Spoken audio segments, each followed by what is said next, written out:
Hello, hello, everyone. Welcome to Auntie Derek's Daytime Tea, where we discuss the latest celebrity tea in the news. And we do it live every weekday starting at 12:30 p.m. Eastern Standard Time at auntiederek.com. I'm your host, Auntie Derek, and today is Tuesday, August 18th. So with me on the mic, I have my fabulous co-host. We have my gorgeous Moon. Hello, gorgeous. Hey, good morning. Good morning. And also shout out to the listeners holding it down in the chat as well. And I've already apologized yesterday, but apologies for yesterday's technical difficulties. I had a technical difficulty in the middle of the show that prevented me from doing the rest of the recording. But if you still want to hear something, I did a little something something for those who are listening on other platforms. So there's still something there from Monday, August 17th, just not as good as it would be, with my co-host. But I think we got us some good old tea to sip, so let's go ahead and jump right in. Tea time. Yes, I was about to say dump right in, honey. But no. Well, are we going? We might have to dump on some folks. So, yeah, Well, let's start off with dumping on Tootsie Roll. shit. There's always Tootsie Roll news, honey, but this is about him and his son, Junior Tootsie Roll, or Halloween size Tootsie Roll. Uh, It and you can't get also no smaller. look, don't challenge them, honey. They might, because it might can. But you all see, I just shared this exclusive from All Hip Hop where it says Diddy trial testimony may sink son's defense in naked yacht assault accusation. So let's get into it. Look, put his ass right there with his daddy. Go ahead. And to be honest, since you want to be just like him, go ahead and go and serve your time just like him. Well, King Combs' yacht assault accuser wants the judge to use his father's own words against him, according to Grace O'Marquet's lawyers. O'Marquet is suing Diddy and his son, Christian King Combs, claiming he attacked her in the yacht's cinema room back in 2022. She says he cornered her, stripped naked, and tried to force oral sex on her, according to Rolling Stone's first report on the case. A judge already dropped Diddy from the case once this year. She said O'Marquet hadn't shown a strong enough tie between Diddy and California, the state where her case is being heard. O'Marquet's team rewrote the case to fix that gap. The paper cites sworn testimony from Diddy's own criminal trial as proof that he still belongs in her case. They claim Diddy used his own company to book the yacht at the heart of the case. That gave him full control over everything on board, according to the filing. The company, Janice Combs Music Holdings, named for Diddy's mom, is based in West Hollywood. Court records show Diddy served as its CEO back in November 2022 when the yacht charter was booked. O'Marquet's team also cites sworn testimony from Diddy's own criminal trial to support that claim. Former staffers said they set up what Diddy called Wild King Nights. Those nights allegedly came with liquor, candles, baby oil, Astroglide, condoms, and incense laid out ahead of time. Four former Combs staffers and a woman known in court papers only as Mia gave that testimony over a year ago. Now O'Marquet's lawyers say those same words prove Diddy ran a tight ship everywhere he went, even on the yacht. This is not Diddy and King Combs' first try to escape this suit either. All Hip Hop wrote about it last year when their team argued open water put the assault beyond California's reach. Diddy is already behind bars in a separate case, as we know, serving nearly 4.5 years as he was found guilty on 2 counts of transportation for the purpose of prostitution. A hearing on whether Diddy stays in O'Marquet's case is set for September 4 in Judge Dolly G's Los Angeles courtroom.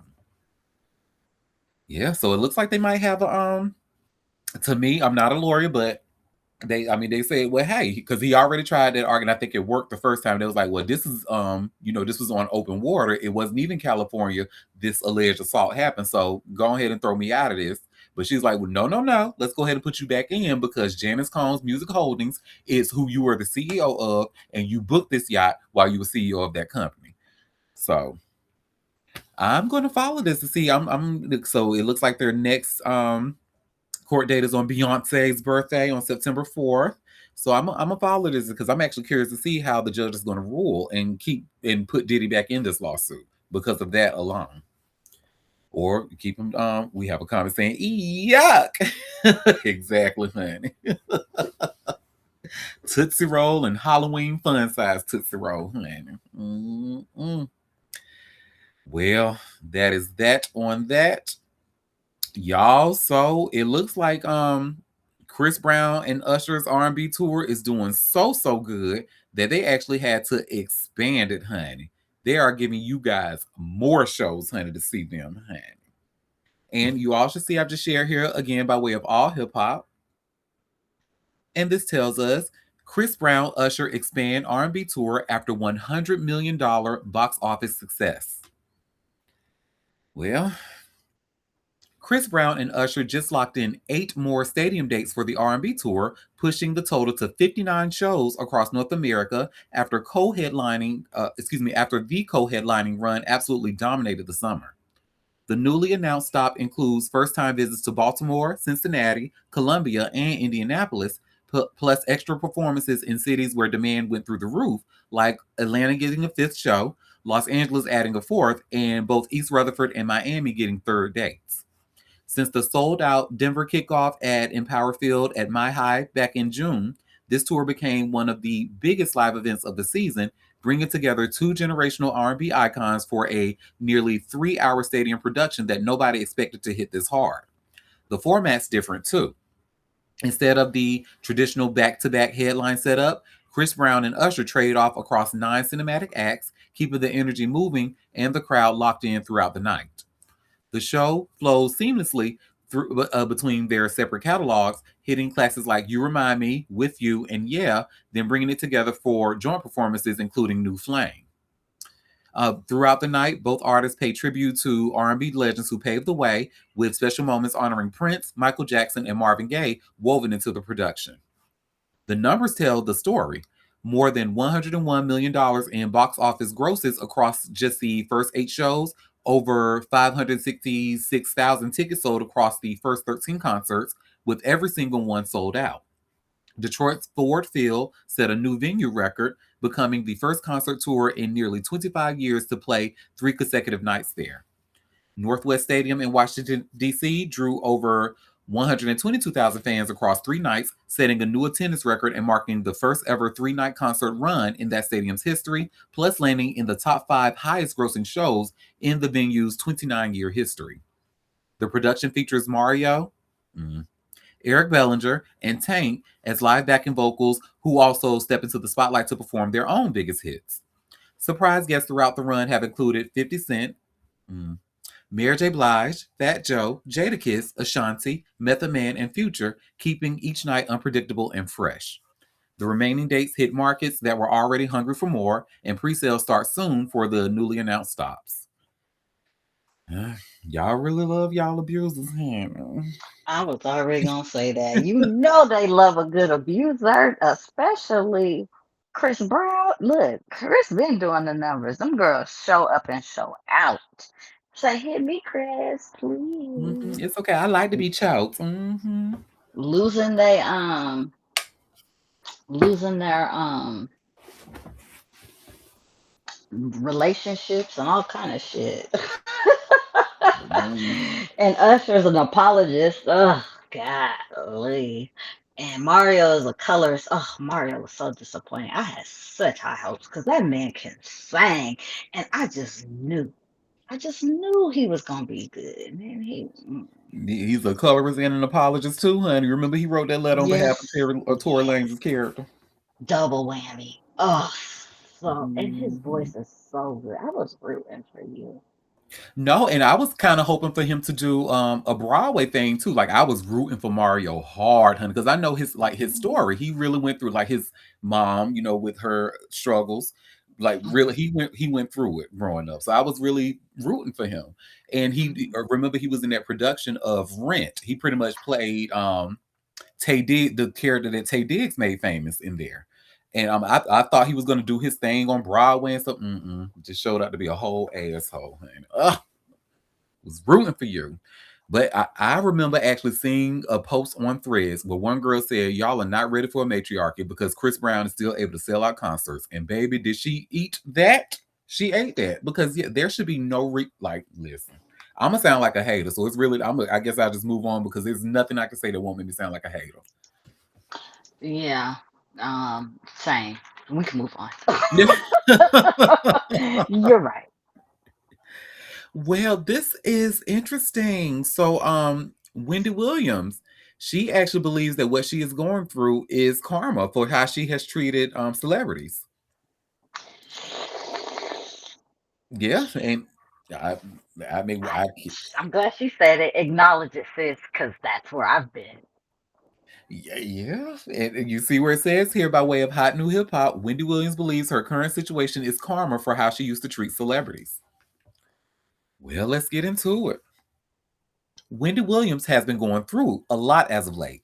Over the last few years, there has been a battle regarding her guardianship. Furthermore, there has been a back and forth concerning her mental acuity and whether or not she is truly suffering from dementia. It has been a difficult saga for fans to watch unfold. That said, Williams has still been able to spend time with those closest to her. For instance, Charlemagne the God revealed on The Breakfast Club that last year he and Lauren LaRosa had a private dinner with the former television host. LaRosa revealed that Williams offered a heartbreaking admission during the conversation. Simply put, Williams believes the last few years of her life have been karma for the way she spoke about people on her shows. She feels like everything she's going through right now is God getting her back for all the things she said, about people, LaRosa explained. Charlemagne the God was quick to say that he resonated with what Williams was talking about. That shit that Wendy Williams said to us at dinner is exactly where my energy was, he explained.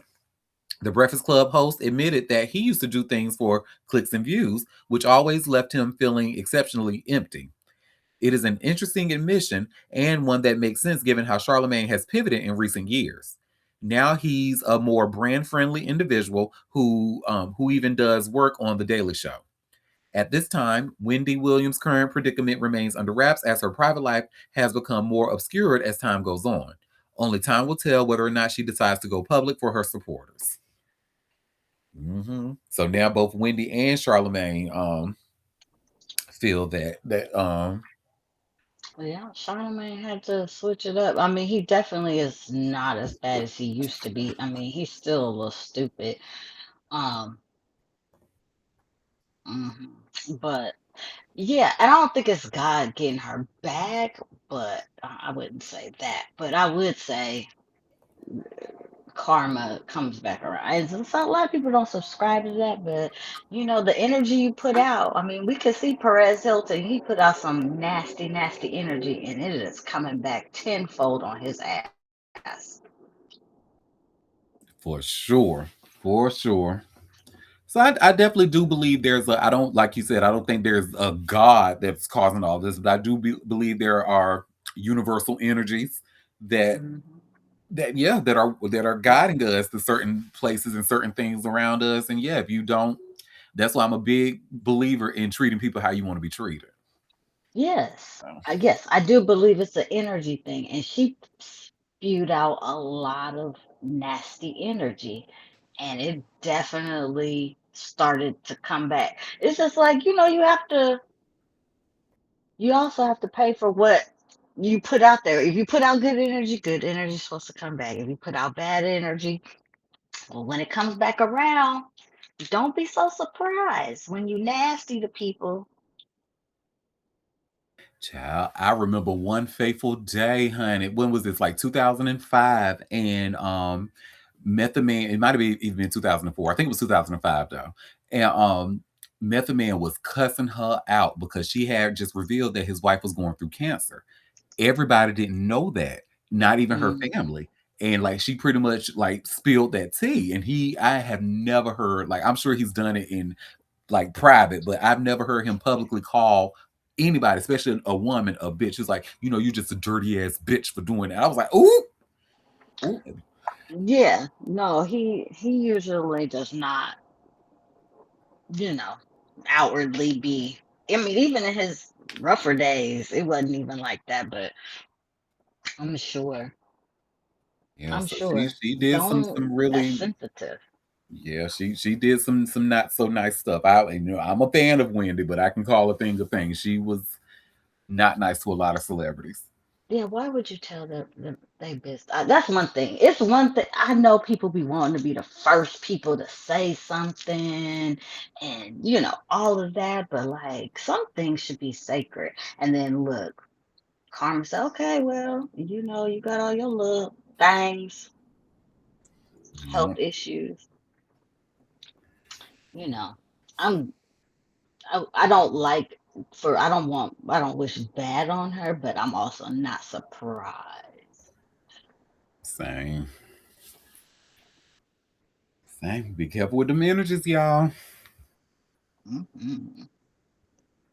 Well, let's talk about Hayden Panettiere. Like, really, really sad death. And you see, like, how a lot, and I have to say, like, when I was tea prepping, a lot of news was about her and about her and about friends who loved her. Like, this girl was loved.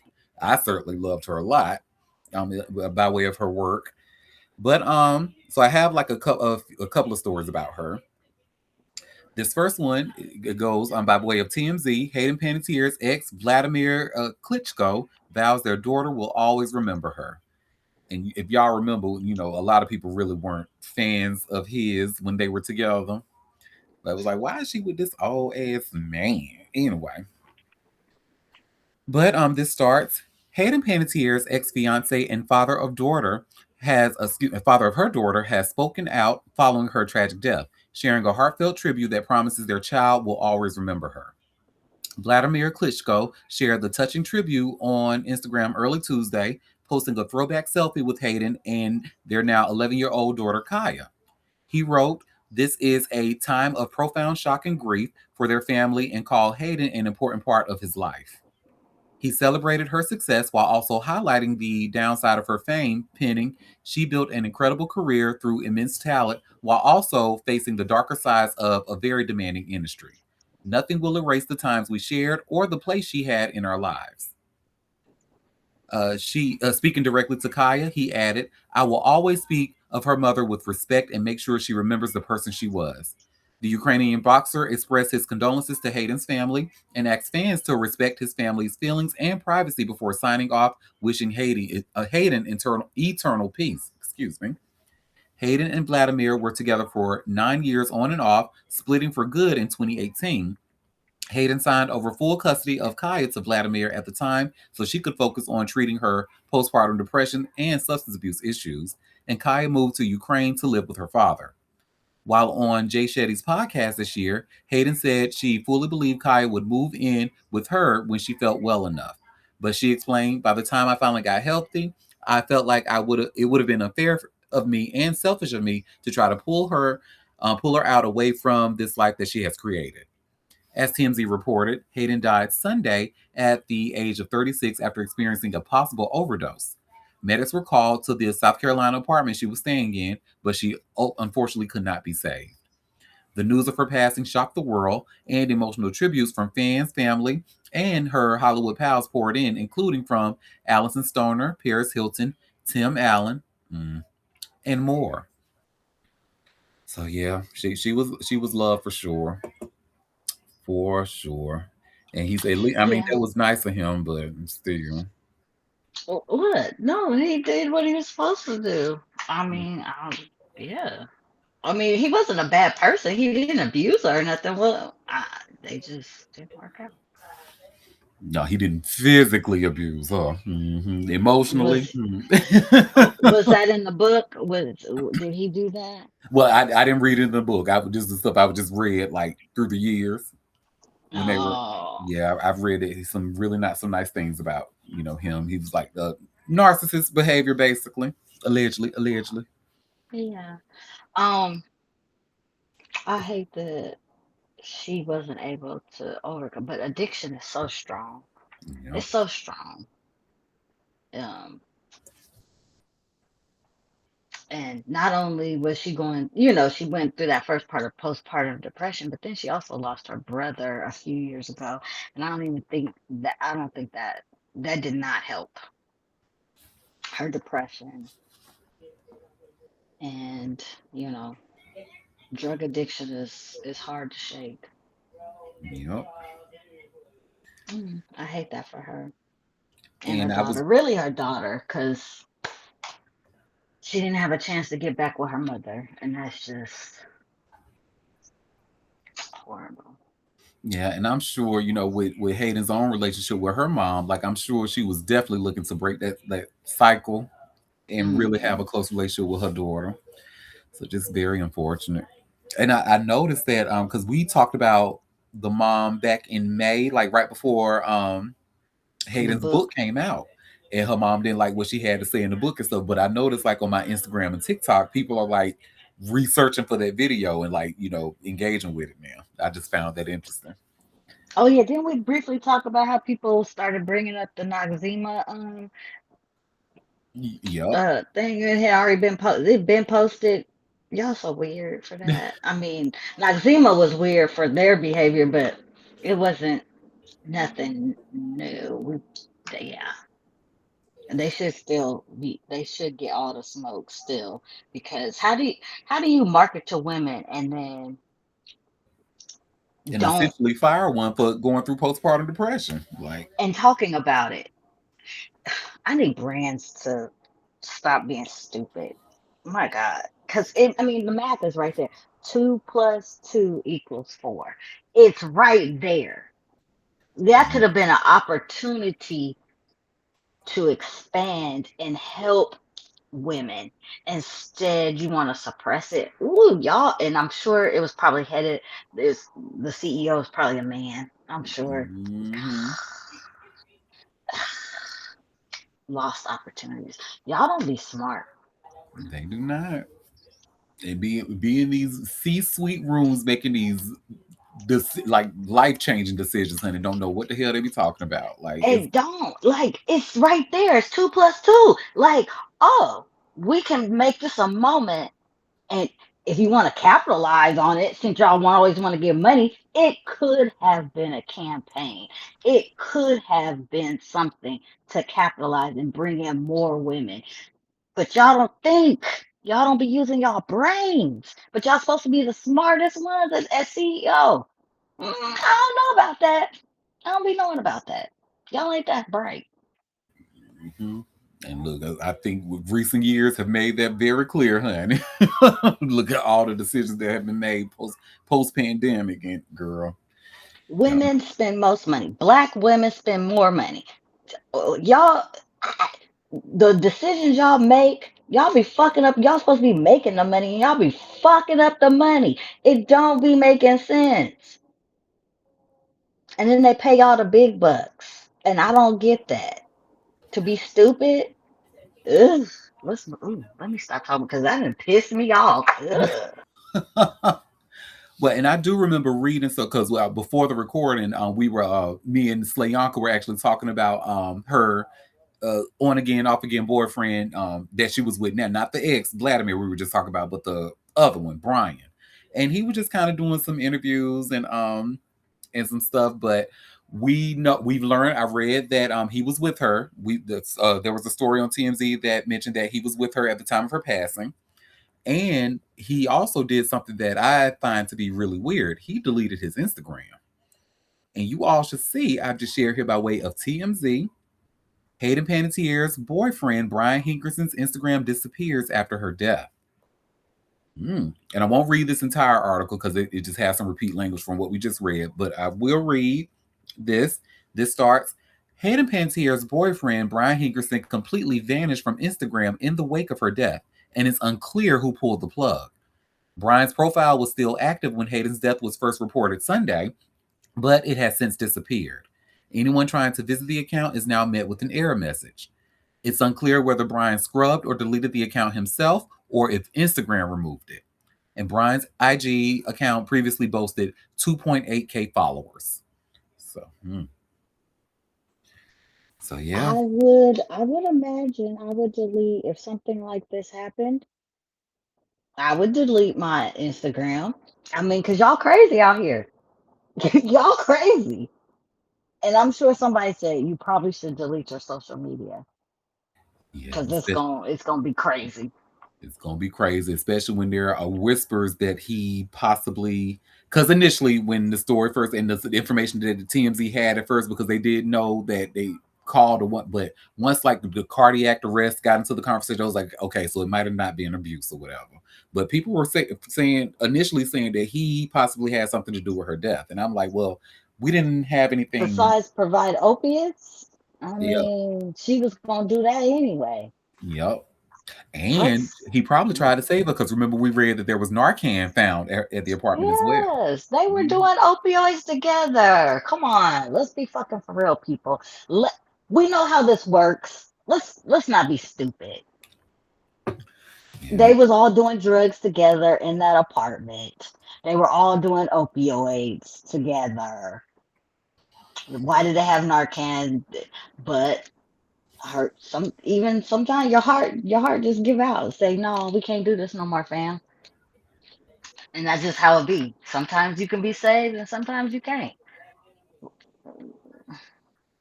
I don't know why y'all up there trying to make it a blame. Find something else to do. Yeah. Y'all minimum wage detectives. Honey, well, you know who's not minimum wage and ain't never been, honey? Miss Hayden. How we know this, honey? So Radar Online is actually reporting that she is leaving behind a $15 million fortune. Hmm. Child, and you all see where I've just shared this Radar Online exclusive. Hayden Panettiere's will shows she left fortune of up to $15 million. Girl. Well, Hayden Panettiere has left behind a fortune estimated at up to $15 million after building an extraordinary Hollywood career that began when she was an infant, Radar Online can reveal. The Heroes and Nashville actress died on Monday, August 7th, or the other report said Sunday, but they have August 17th here, and she was aged 36. Her representatives confirmed to ABC News, with circumstances surrounding her death unknown. Panettiere spent almost her entire life in show business, progressing from commercials and soap operas to major television and movie roles, endorsements, and property investments. Details of her will and the value of her estate at death have not been officially disclosed, but Radar can reveal she left behind a fortune of around $15 million. Her father, Skip Panettiere, said about the actress's passing, "It is with profound sadness that we share the tragic passing of our beloved Hayden. She was an incredible light and a force of nature who brought immeasurable love and joy to all who knew her, and to the millions who watched her on screen." Estimates published before her death placed Panettiere's net worth between $12 million and $15 million as of mid 2026, with television and film believed to account for much of her wealth.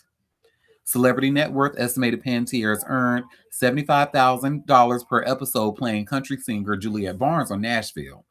She appeared in 124 episodes between 2012 and 2018, potentially putting her earnings from the series at alone close to $10 million. Her estimated earnings included $2 million from Heroes, $9.3 million from Nashville, and $1 million from Scream 4, according to their sources. Born in Palisades, New York on August 21st, 1989, Panettiere began appearing in commercials as an infant before moving into soap operas, including One Life to Live and Guiding Light. She received her first movie credit in 1998, voicing Princess Dot in A Bug's Life, before achieving international recognition as Claire Bennett in NBC's Heroes in 2006. Panettiere later starred in Nashville and played Kirby Reed in 2011 Scream 4, returning to the role in Scream 6 in 2023. Her other credits include I Love You, Beth Cooper, and the TV movie Amanda Knox. Panettiere's income extended beyond acting. She performed vocals for the Nashville soundtrack, worked on Disney projects, and provided voices for video games, including the Kingdom Hearts and Until Dawn series. The actress also became the face of Neutrogena in 2008 and worked with Kohl's Candies and Dooney and Burke, designing a limited edition handbag.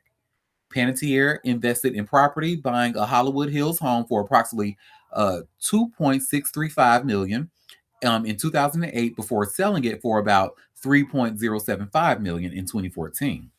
She later owned a newly constructed home in Nashville, which she sold for $1.65 million in October 2018. Panettiere was also the mother of her daughter Kaya, whom she shares with former fiance Wladimir Klitschko. She had previously described relinquishing custody to Klitschko in 2018 as absolutely one of the best, excuse me, as absolutely one of the worst days of my life, adding, "It will always be." Panettiere spent her entire life in show business, beginning in commercials as an infant before graduating to soap operas, including One Life to Live and Guiding Light. Her breakthrough came as cheerleader Claire Bennett in NBC's Heroes, which made her an international star. I don't know why they keep repeat. Yeah, they just repeated a whole paragraph in this article. So yeah, but yeah, she's pretty much that girl was a hustler, honey. She was out here making money, honey. And yeah, I actually really loved her in the Scream franchise, and I got really excited when I saw her come back in Scream. So I was like, "Oh my God, Kirby! Oh my God!" Because when I tell y'all, Scream 5 was horrible, horrible, honey, in my opinion. So, but that's that on that, honey. Well, a lot of money, but I just hate that it's in her will. She's not here to spend it. I hate that it's in the will. Well, that is that on that. Let's talk about Jordyn Woods and Karl-Anthony Towns. I kind of touched on it yesterday when I mentioned that ESPN article that mentioned it, and we learned that a lot of his sports ball co-workers were there celebrating with him. But now let's talk about what they were wearing, honey. And you all should see I've just shared here by way of people. Jordyn Woods and Karl-Anthony Towns married in star-studded wedding in Malibu. So I'm just gonna really share my screen so that way we can see them and what they look such a beautiful couple. This article only really has like 2 photos, but this is the one. This is the other. Look at her baby feet off the ground, honey. She's like, I's married now. I's married now. Good for her. And this one here, where it's being officiated. And then they put this like some Kyle Oh, and Timothy Kylie was. Chalamet. Oh, I forgot they cleared up their little friendship. Mm-hmm. I wouldn't. I was Yeah, like, girl, yeah. send a gift. Right. Look, bitch. You thought you thought. I don't know. I just love this win. I love how her shit worked out. Shout out to the Smiths who had to really check them Jenner Kardashians and Oh, say, not this one, okay. not this Okay. one, bitch. And actually, and how Jordyn came out of it, just handled it very gracefully among the mud slinging Kardashians. She handled herself very gracefully and came out on top and happier than ever. She sure did. And And I then love that for when her. I had a little thing on the Masked Singer, the people, oh, she can sing, and she actually has a nice voice. Good for her. Yeah. Yeah. And got a little fashion line. Got a little them purses that she was that's her little line, little boots. I was on there and it's actually not like crazy expensive. I mean it's a little high. It's looking at some coins, but it's cute. Some jewelry, a little purses and boots and stuff. It's super cute stuff. I'm not even mad at it. And I love that for her. And I love that they've been each other's support system. He's grieves his mother. Yeah. And she And said that this article has something she said in the interview some years back. She was like, it's like marrying your best friend or something like that. So, yeah, I wish them well. I usually don't, see it for straight people like that, but this is cute. This is well, cute. when they get together and it seems real, you want it to work out. Yeah. I hope it stays on the straight and narrow because I don't have much faith in men these days. So I hope he does right by her and she does right by him and everybody's happy. He better, because she don't want her. He don't want her to call Jada. I will call Jada if need be. I hope he does right. You know, show that his mama raised a good young man, and so far so good, and I love that. And you know what? He has a nice, good old fashioned name, Carl. I like the name Carl. It just screams, husband and provider. I don't know. Maybe I'm wrong, but it just to Okay, me, Carl Winslow. you're Okay, right. Carl Winslow. That's what I was thinking of. Yes, honey. Well, again, congrats to the happy couple. Oh, they probably, honey, he is probably like balls deep up in it right now at this moment, honey, on their honeymoon. Good for them. Okay, enjoy. Work. No rush to Well, have no kids, y'all. Just enjoy. And quiet as kept, she probably pregnant already, girl. Shut up. Don't say that. Don't say that. You know that's usually how it works. Mm. Mm. Bro, enjoy. Well, so that's that on that. And the next story I have, so Paris Jackson was Boo. well, she was actually talking about, she was on a podcast with Jay Fed, and she was talking about how she had an incident where she did try to commit suicide. And after that, she had something called electroconclusive therapy. I've never heard of this. I didn't even know such a thing existed. But I have this article here from TMZ, and you all should see where it says here, Paris Jackson says she underwent electroconclusive therapy after suicide attempt. So let's just see. This video is about 1 minute and 10 seconds long. Let's see what she has to say about this. Let me share my screen.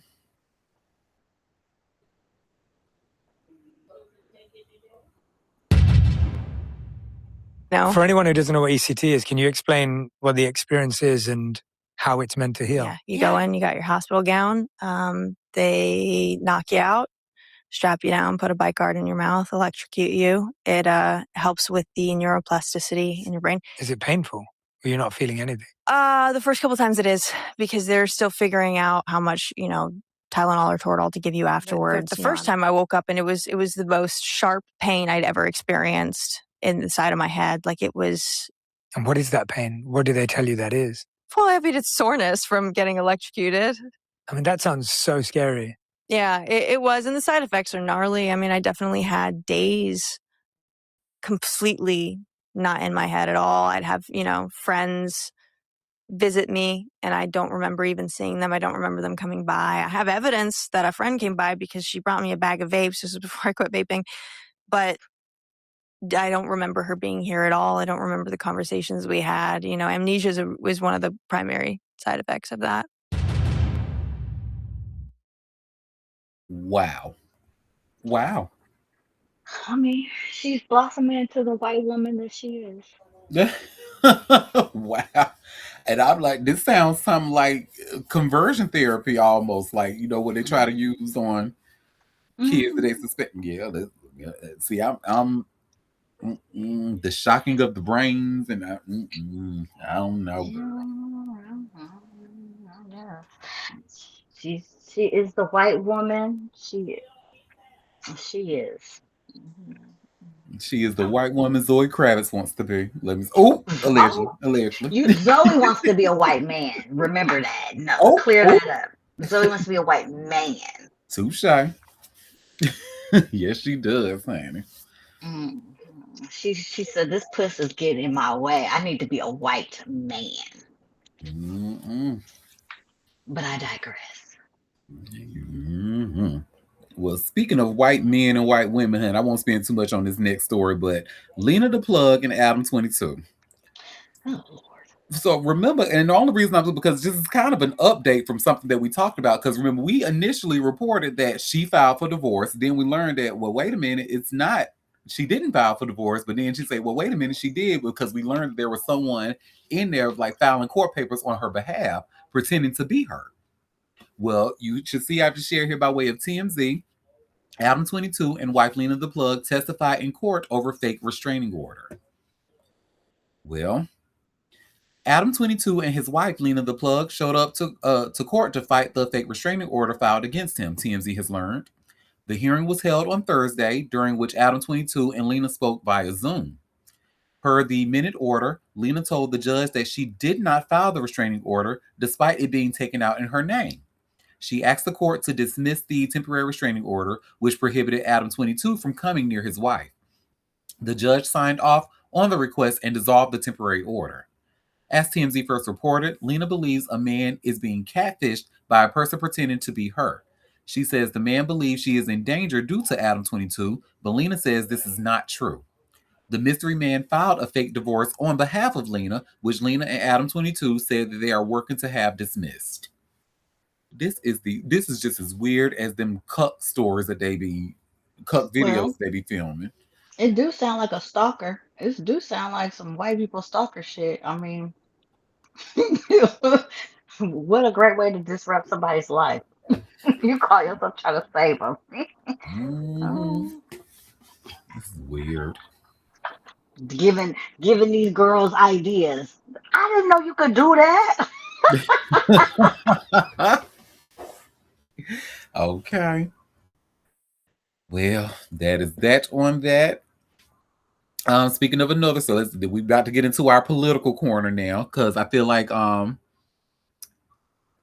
not just yet, because I still have more stuff before we really get into our political corner. But we do have a political figure to talk about now, Andrew Gillum, that we've been talking about. Yikes. And I mean, this is a pretty good for him. He's going to rehab, basically. And you should see where it says here by way of TMZ, Andrew Gillum leaves jail for rehab after alleged positive meth test. So, Andrew Gillum is swapping jail for rehab, but the court will still be keeping close tabs on him. According to new legal documents obtained by TMZ, a judge ordered the former Florida gubernatorial candidate released from the Baldwin County Jail Friday so he could enter the Cumberland Heights Treatment Center in Nashville. Gillum must wear a GPS ankle monitor during his release and remain at the facility for at least 30 days, or however long it takes him to complete a drug and alcohol treatment program. The order says Gillum won't be allowed passes during intensive impairment treatment. The judge says if he leaves without permission, he'll be considered an escapee and immediately arrested. As TMZ reported, Gillum was taken back into custody earlier this month after prosecutors said he missed a random drug test and then tested positive for meth at a court appearance. His legal troubles began in July when Alabama cops said they pulled him over for driving erratically and found 3 grams of meth, 8 pre-rolled joints, cut straws, pipes, and a bong. Gillum is charged with felony meth possession and 2 misdemeanors. The order says if Gillum leaves the treatment center for any reason, even after successfully completing inpatient treatment, the judge must immediately be notified, and Gillum shall be returned to jail. Baby, they're not playing with him. They said, let me find out you left. How long is he supposed to be in jail? So after he completes it, he still has to go back to jail? That's what I'm getting from this. Damn, do he got time? Like, or he has to wait until court? What's that about? Don't give me the line. I just know that based on this article, they say he has to remain at that facility for at least 30 days, maybe more, depending on how long he completes that program. And yep, immediately after that, the judge must be notified and he must be returned to jail. Damn. Andrew, come on, you done fucked your whole little life up, child. And honey, unfortunately, honey, when it comes to that meth addiction, and he's 30 days they ain't even a scratch on the surface, honey. So I mean, what he was going, he was about to have him a good ass time with that stuff that they found in that car, and this is a long time. It takes a long time to get to that point to where you need that much for one. Well, I don't know if he was going to be using it for one night, but I imagine he was. That was probably for 1 to 2 nights, maybe. Maybe. And you crossed over into the substance abuse, and you're gonna need longer. I hope he stays in there longer than 30 days, because I hope you really can kick this habit before it gets worse, and because I don't want to see him down bad. Same here, honey. Same here. And say, look, leave them white men alone. Shit. Leave them alone. You clearly every time you be fucking around with one, you end up getting caught or get into some shit. Leave them white men alone. The white men and that team, leave it alone. Anyway. Well, honey, let's talk about Lil Durk, honey. Like I said before the recording, so his trial is about to start in a couple of days on August. I've been waiting, honey. I cannot wait for this trial. But so we have a pieces of information that we know so far. The first story I have is by way of All Hip Hop. You all should see where it says Feds reveal plea deal witnesses ready to testify against Lil Durk. So Lil Durk will enter his murder-for-hire trial facing witnesses who already signed plea deals with federal prosecutors and agreed to testify if called. The disclosure landed Monday in the government's final trial memo. Prosecutors said every cooperating witness must fully cooperate with the government, remain honest and forthcoming, and give truthful testimony. Their names remain hidden because the government's witness list was filed under seal Friday. The filing also does not reveal what each witness admitted. This leaves Durk's lawyers with an obvious attack. They can tell jurors that the witnesses have strong incentives to please prosecutors and save themselves. The government is already preparing for that fight. If the defense attacks a witness over a deal, prosecutors want permission to show jurors the promise or tell the truth. That clause does not prove honesty. Jurors still decide whom to believe. The timing matters. Prosecutors cannot raise that promise first because it may sound like they are guaranteeing a witness. The filing says the door opens if Durk's lawyers attack cooperator's truthfulness. The insiders will support a case built around messages, travel records, surveillance videos, and phone data. Prosecutors expect their presentation to last 11 to 13 court days. Agreements over basic records could remove 8 to 10 witnesses from the lineup. Durk, DeAndre Wilson, and David Lindsay are scheduled for trial August 20th. They face 5 charges tied to the 2022 Los Angeles ambush of Quando Rondo. Prosecutors claim a stalking and murder plot ended with the death of Rondo's cousin, Savaye Lil Pab Robinson. All 3 have pled not guilty. The government claims the revenge campaign began after King Von was killed in Atlanta on November 6, 2020. Prosecutors plan to argue the crew tried to kill Rondo in Georgia in May 2021, tracked him in Los Angeles in August 2022, and kept hunting him afterward. One planned exhibit is a December 2022 burner phone exchange.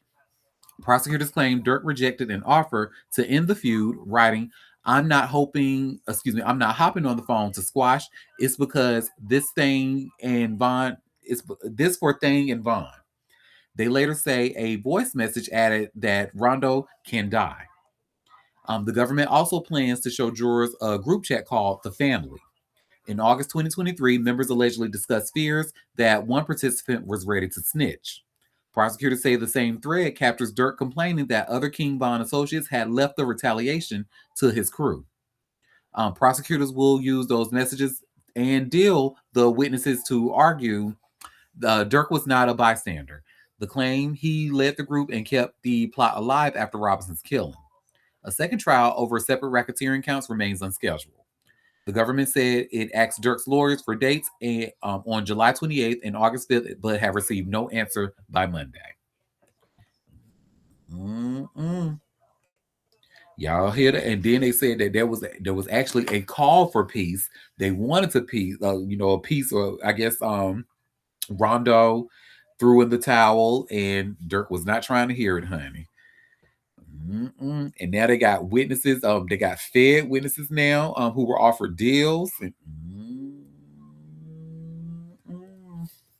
I cannot wait to this trial, honey. Well, that is that on that. And I will definitely keep y'all updated once I get more information. So this next story is a little crazy. So Young Thug, he is fighting to keep his money from a case that happened a long, long time ago. You all should see after share here by way of All Hip Hop.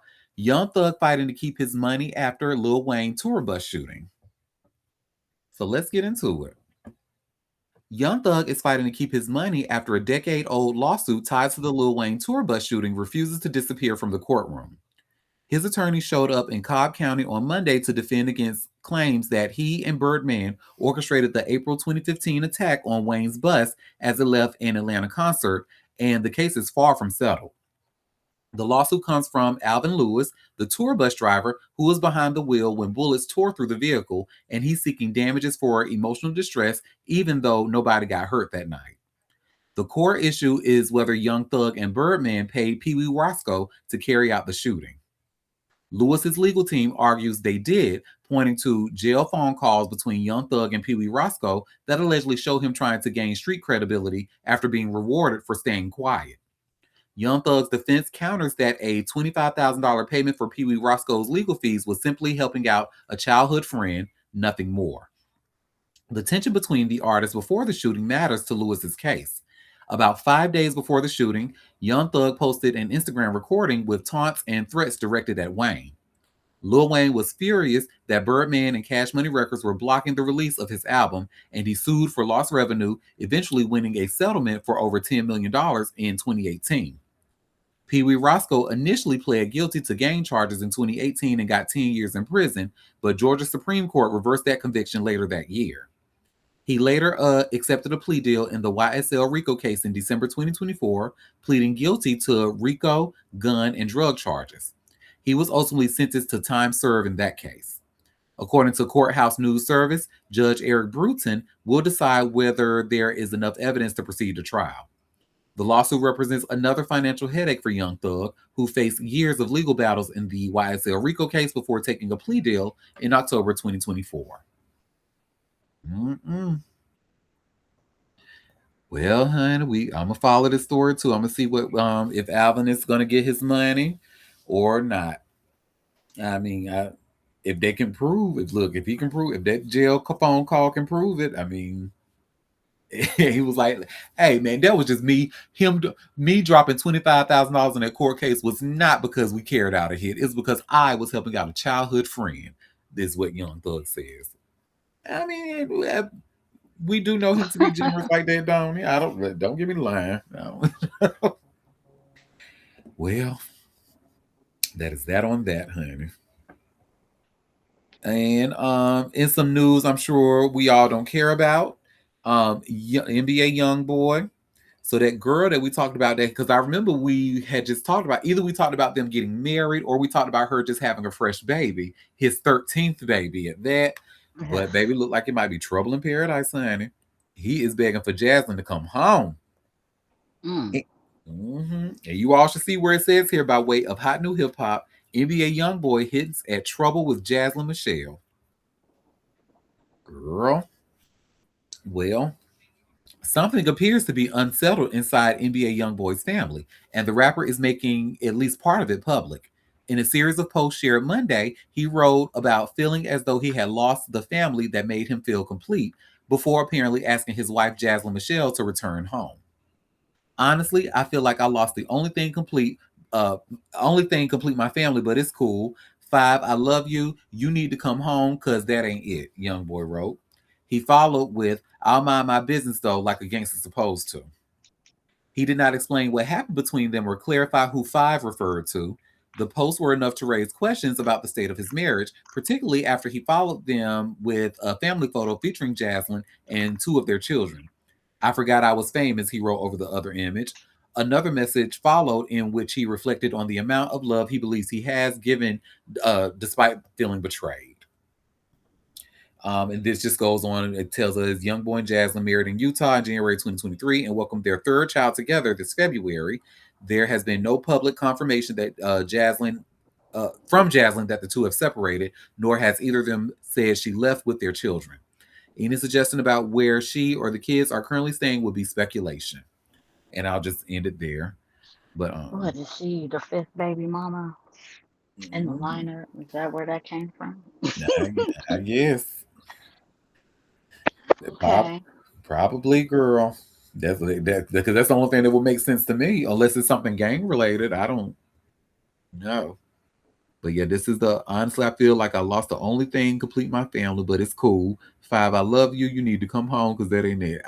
She the 5th baby mama. Yeah. Okay. Yeah. Girl, you clocked that, honey. I would have never gotten it. I'm like 5. Oh, 1, 2, 3, 4, 5. You raggedy nigga. My name is Jaslyn, not 5. You nigga. I'm offended for her. That is horrible. Yeah, NBA young boy. Never broke again, young boy. Let me call you by your full name. Never broke again, young boy. Why would you do not do that to your child's mothers? That is so disrespectful. Are you kidding me? And does he call his children by the name too? Like, hey, bring your ass here. Why you get this on your report card? Like, what is going on, girl? Now, do Well, we think he's really looking at a report card? you know what? Too shy. Too shy. No, let me not drag him like that. I don't know why he in Utah. Sweet Jesus. I just don't be getting it. Well, remember, we learned one of the reasons he was in the Utah for scam, and honey ran that whole call center and the pharmacy, girl, whatever he was doing out there. He was making bank out there with some pills or something, girl, whatever. But 5, I'm still stuck on 5 because I'm still here thinking it was like some game related shit or something. Like, what? Nigga, I'm That's gay. what popped in my head. Is she baby number 5? Baby mama number 5? I am gay, Tony. Sometimes I can translate ghetto. You would think I thank you because mine is broken. I might need to have mine looked at, honey. Let me go. Oh, Jesus. The ghettos, honey. The ghettos. Well, honey. Speaking of a ghetto translation, I need some help translating this next story that we about to talk about. Because in the same NBA family, the Never Broke Again family, remember we discussed briefly about NBA Ben 10 being shot and paralyzed, at a restaurant in Houston. And we learned that All-Star JR was the one that had something to do with it. Well, in a surprising turn of events, NBA Ben 10 is pretty much saying he's not advocating for All-Star JR to go to jail. You all should see where it says here by way of Hot New Hip Hop. NBA Ben 10 advocates for All-Star JR following alleged shooting that left him paralyzed. Yes, that shooting left him paralyzed. And he still say, look, he took care of business, did what he got to do. Matter of fact, y'all can see it for yourself because there's a clip in here. And let me go ahead and share my screen and we can watch this clip together, child.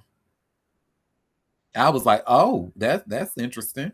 Well, I feel like in my ghetto translation, we gonna handle that on the outside. I feel like that's when they say that.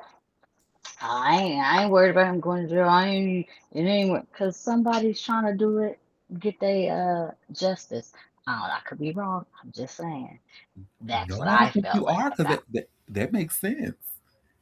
Oh, okay. Okay, girl. Thank you again, girl.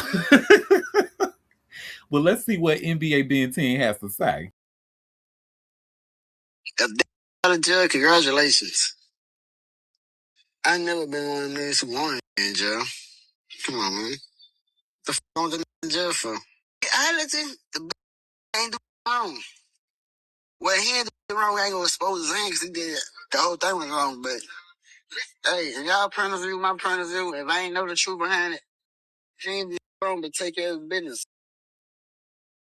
Yeah. So for those of you that were able to make that out, he said, yeah, oh, what Jesus. I'm advocating him to go to jail for, he ain't do nothing wrong. Well, what I know, he ain't do nothing wrong. He just took care of business. Paralyzing you was business? And that's why I'm like, we boom, you gonna might be take right, care girl. of business. We gonna get it. We gonna make sure he can't use his legs and anything else, honey. Allegedly. I don't know, but you said that about NBA YoungBoy the other day, and I could understand him just fine. He was clear. That guy, what was that? What was that? I could not make out nothing that man said. Huh? I guess we were only able to make out the important part is that he was just handling business, so he said enough. Because now I think I'm on the long line with you, girl. I think we gonna handle this. We don't need them to handle. We'll handle it here. Well, that is that on that, y'all. I have to say, Kayla Reed, Ryan Lochte's ex-wife, she's probably become one of my favorite people now after reading about her. Cause honey, she done went to People and did an exclusive interview, bitch. I am gagged, honey. And when I tell you she threw so much shade, honey. Let me share my screen, and you all should see. The People article says, after messy Ryan Lochte divorce, Kayla Reed shares her financial reality and his $25,000 offer for their kids in this People exclusive. Let me just go straight to the clip, honey. Girl, I was gagged. I have primary custody. The kids will be residing with me most of the time. And he is going to be seeing them for 4 days a month. It's not co-parenting because co-parenting requires two people to parent with consideration and respect. So yeah, that's why I call it parallel parenting, because it's kind of like you do your thing, I do my thing. And, you know, he's moved away full-time now, so it's a lot easier and harder in a lot of ways too. I hate the term single mom, so I'm looking for a rebrand of the name single mom. We keep saying head parent in charge. Sounds better. But so being the head parent is really hard. It's a lot of work. It's a lot of pressure. It's daunting, but also challenging in a good way. Like, I believe in myself and I'm like, there's nothing I can't do. It's okay. I'll figure it out. And so I've kind of had that mentality for the last few years. And I think kids need one emotionally present and mature parent that provides, you know, care and stability. And that is my goal. I worry about that, you know, and I do need to work on getting them therapy so that they never question their self-worth. And I pray that I can make their environment and our home never feel like it's missing something. But that's hard to do, you know. Quite honestly, it's not easy, but I'm going to try my best. Did you? She shaded that man so hard. So we have some comments in the chat. Like, she's branding. Yeah, girl, you know everything's a brand these days. Yet 1 day a week. She says he gets to see the kids 4 times out of the month. Says, don't call me your ex-wife for branding. I want to be called your pioneering wife. She did kind of eat with it. She was like, look, I don't want to be a single mother. I'm the head parent in charge. But when she threw that, she said, no, we're not co-parents. We are parallel parenting.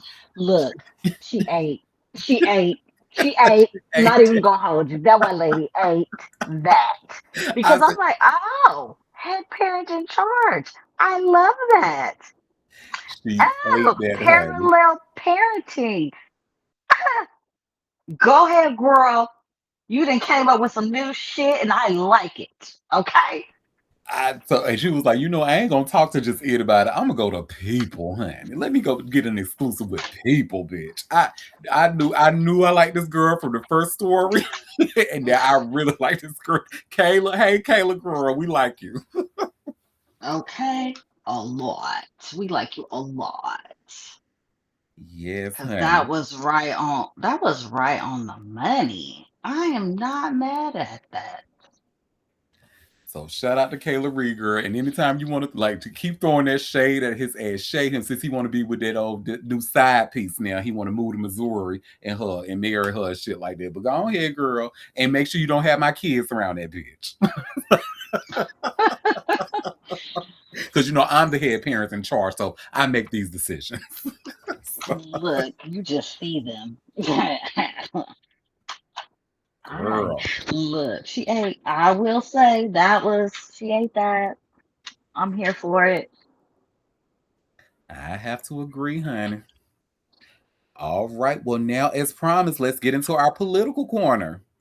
So the first story we're going to talk about is how Disney is fighting back at the FCC.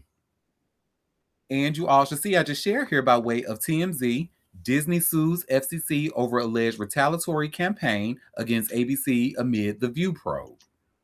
Well, let's get into it. Disney is fighting back against the Trump administration. The Mouse House just sued the FCC for allegedly violating its First Amendment rights. The media company filed the lawsuit in federal court in D.C. on Tuesday, alleging Trump's FCC has waged a retaliatory campaign against ABC for a single reason. It disapproves of what ABC broadcasts. ABC's talk show The View is currently being investigated by the FCC, and FCC Chairman Brendan Carr has been a vocal opponent of the company, even claiming Disney might be committing illegal DEI discrimination. Disney owns ABC.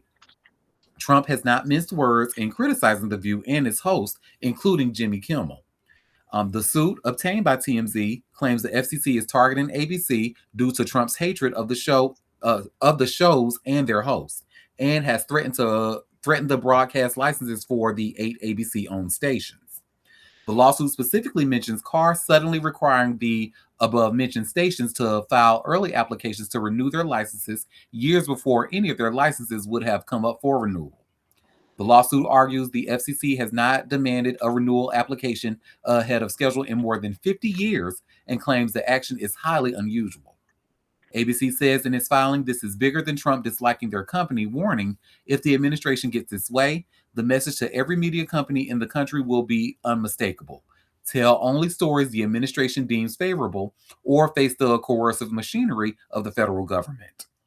The company wants the judge to declare that the requirement to file early license renewal applications constitutes a retaliatory action in violation of its First Amendment rights, and Disney is seeking an injunction blocking the FCC from doing so. It's like, can you be any more obvious? Like, so if y'all haven't done a practice in almost 50 some odd years, right? And now all of a sudden you're trying to get these stations to renew your licenses and stuff before they even have to come up for renewal. It's like, sir. Well, we know what he does. He's mad. He don't want nobody criticizing because he's stupid. He don't want nobody pointing out how dumb he is. And he's trying to comfort people. No, none of this shit is normal. Let's just start there. None of this shit is normal. He's weaponizing the federal government against any and everybody that he can. And that's pretty standard practice for him now, is to weaponize the federal government. And thank God they got Michael Eisner's ass up out of there, because he is a total disappointment. So the new CEO said, "Oh no, bitch, it's a new person in town. We not finna do that. We not finna fold. Cause we're motherfucking Disney, bitch. We not fucking folding. Are you fucking crazy?" Damn right. We have a comment saying, speaking of ABC, Rosie O'Donnell on last night's Jimmy Kimmel as the guest host was awesome. Guest host was awesome. Yeah, she was. I actually got to see that clip of the monologue she did. Ooh, can you show? I didn't see it. Mm-hmm. It's right on either ABC or Jimmy Kimmel, but I'll send it to you. But it was good. I want to say it had been about maybe 10 something minutes long. I'll watch it after the show. Yeah, it was good. And it was funny. She was talking about her move to Ireland, the people she met in Ireland and stuff like that. It was cute. But yes. So that is that on that. I will follow this story to see if Disney has a case. I'm sure they do, because this is clear. They're not even hiding it. But my question is, though, what are they planning to do about it? Because I just feel like they've been letting this man get his way for the longest, and they're right. If this passes, if this goes any further, it's gonna send a message to networks everywhere. Be like, all right now. So, and that is like a violation of the First Amendment, freedom of speech and freedom of press. Like, but we have seen that he clearly intends to violate the Constitution as we know it. So that's that on that. What y'all motherfuckers planning to do about it? And that's how I see it. Well, so this is not exactly a political story, but kind of is, because it was. Have y'all heard about the investigation that the NBA did into Kawhi Leonard and what was that guy's the Steve Ballmer? So there was because they alleged that Steve Ballmer was like doing some shady shit, trying to funnel money to introduce Kawhi to like big investors or something like that. But it was a crazy story. And you also see I've just shared here by way of TMZ. NBA investigation finds no evidence Ballmer funneled cash to Kawhi, report says. So let's get into it. Big development in the NBA's long-running investigation into the Kawhi Leonard salary cap scandal. And it's good news for billionaire Clippers owner Steve Ballmer, at least according to ESPN. The league found no evidence that Ballmer funneled money through team sponsors to pay Kawhi off the books to dodge the salary cap, according to a report from the outlet. But the NBA is pushing back, saying the story contains numerous and significant inaccuracies.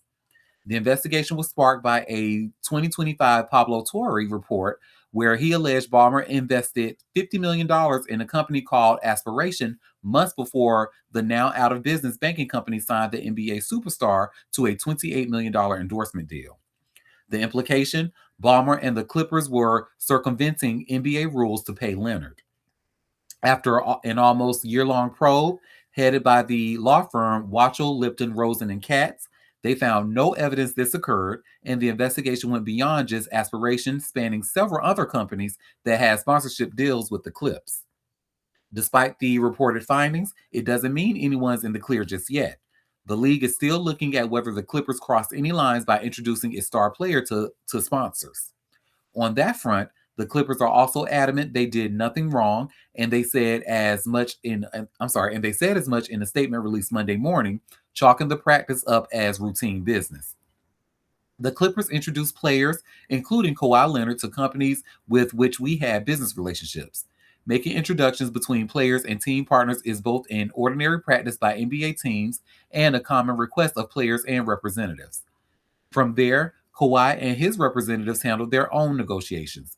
The Clipper did not negotiate or dictate the terms of Kawhi's endorsement or agreements or determine what he would be paid. The Clippers also reiterated they've done nothing wrong. After nearly a year of scrutiny, the central fact remains true and unchanged. The Clippers did not funnel money to Kawhi, arrange for others to compensate him on our behalf, or otherwise provide him with undisclosed compensation outside of his NBA contract. For now, the NBA says the investigation is still ongoing, and when there's news, the league will announce it. So they were pretty much saying, how this N-word can get so much money? That's crazy.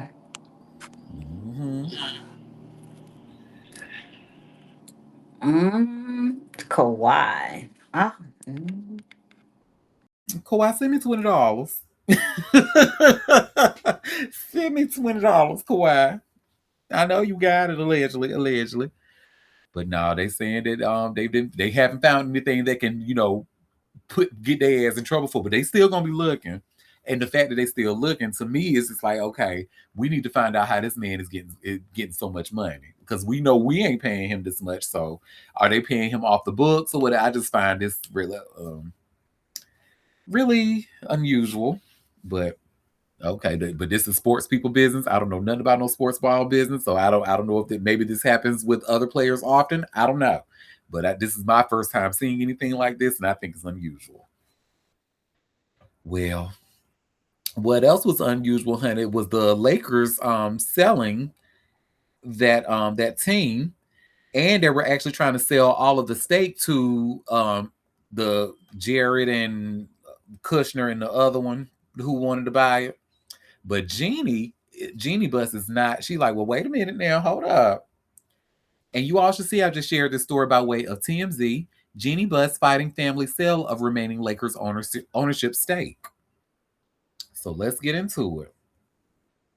It is truly a new era for the Los Angeles Lakers. The Buss family has sold its remaining 17.8% stake in the team to Bob Iger and Josh Kushner. According to Shams Charania, the Buss Family Trust, which consists of Jeannie, Jim, Johnny, Jamie, Joey, and Jesse, recently received the necessary votes to push the sale through. As a result of the transaction, Jeannie will no longer serve as governor of the Lakers, as at least 15% ownership is required to hold that position. The Busses released a statement on the decision Monday saying, "We have decided as a family to sell the remaining Buss Family Trust shares to the Bob Iger Group as part of the ongoing transaction. We love the Lakers fans, and will continue to support Los Angeles, but it's time to use this opportunity to move on and exit gracefully while we still can." The Buss family initially sold the majority stake to Mark Walter for $10 billion in 2025, and just last week, he pocketed $2.5 billion by handing the keys over to Iger and Kushner. Based on the valuation of the Lakers sold for last week, the Buss's family stake would be worth $2.225 billion.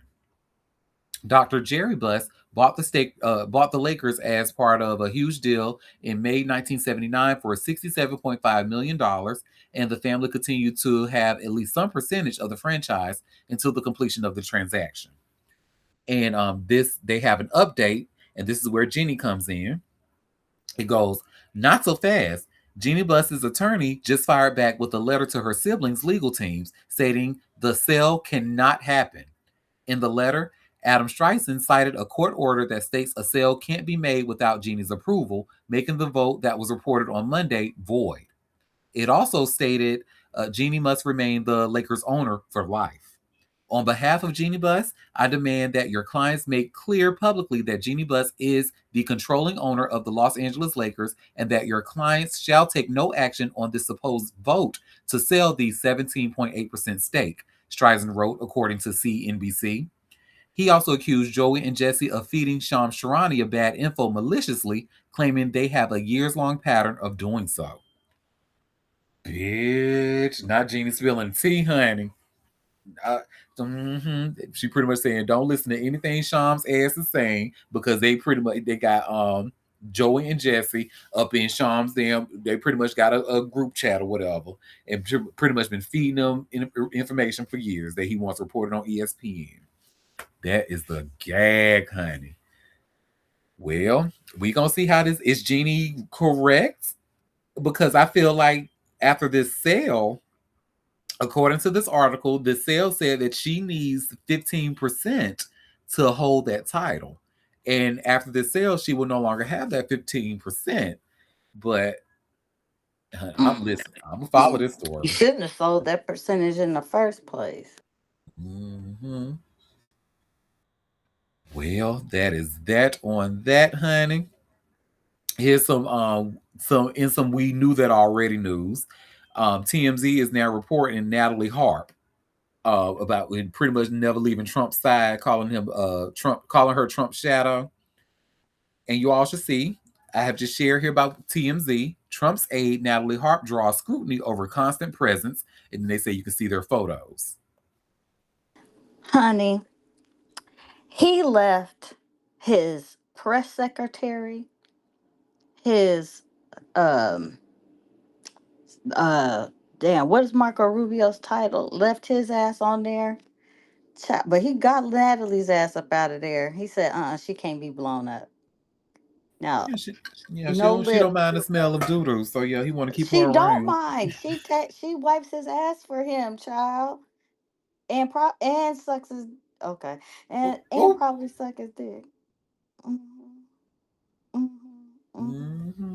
Because we have to say write allegedly. him love letters, child. And I don't know what's wrong with these women. And liking Donald, child, girl, is you down bad? You down bad? Well, it says, if Donald Trump is in the frame, odds are Natalie Harp isn't far away, with the president's executive assistant becoming a near constant presence by his side. Natalie is suddenly getting extra scrutiny after Senator John Ossoff mentioned her during a speech Sunday, claiming Trump would rather build his White House ballroom and travel with Natalie than do his job as POTUS. TMZ did some digging and found a bunch of photos of Natalie and Trump together, so they have the gallery where you can see where all the fuss is about. Natalie has traveled extensively with Trump and was among the select few who accompanied him during a secret plane switcheroo as he left Turkey amid an alleged security threat. While top officials, other White House staff, and reporters remained on board the decoy aircraft. Trump was asked about Senator Ossoff's comments Monday, but skipped right over the Natalie portion, responding, "You mean Pee Wee Herman?" before defending the ballroom project. Natalie is also known as Trump's human printer because she once carried a portable printer to supply him with articles and other materials on the road. Her devotion seemingly goes well beyond the job description. The New York Times reported Natalie sent Trump several laudatory and deeply personal letters in 2023 that unnerved people around him. "You are all that matters to me," she reportedly wrote in one. Another read, "I want to bring you joy." Despite all the chatter surrounding their closeness, there is no evidence Trump and Natalie's relationship is anything beyond professional, but the photos are interesting. So let's see what photos they talking about. Honey. And I think What's you're right, that funny girl. looking girl? She probably mad that she didn't get that job. What's the funny looking white girl that looked like the little thing from the horror? Oh, The- Loomer. That's where Laura. She was trying to be that girl. Mm-hmm.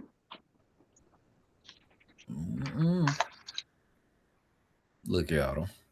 Mm-hmm.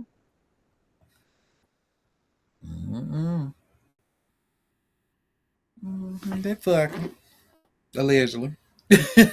Well, I don't know if he fucking, but I mean, he can't be doing that, but I'm sure she's doing all the work.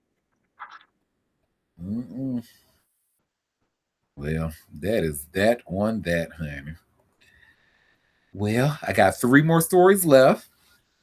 Now, our last political corner story that we have here for the day. So, Jill Stein had a warrant out issued for her arrest.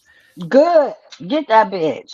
Unfortunately, this is real. It's not for what we think, but you all should see where it says here by way of TMZ: arrest warrant issued for presidential candidate Jill Stein after skipping court.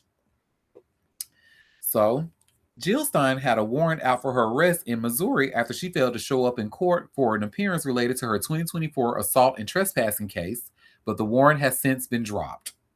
According to court docs obtained by TMZ, the 3-time presidential candidate was a no-show in court Monday after she was charged with 2 misdemeanors, 1 count in first-degree trespassing and 1 count of fourth-degree assault.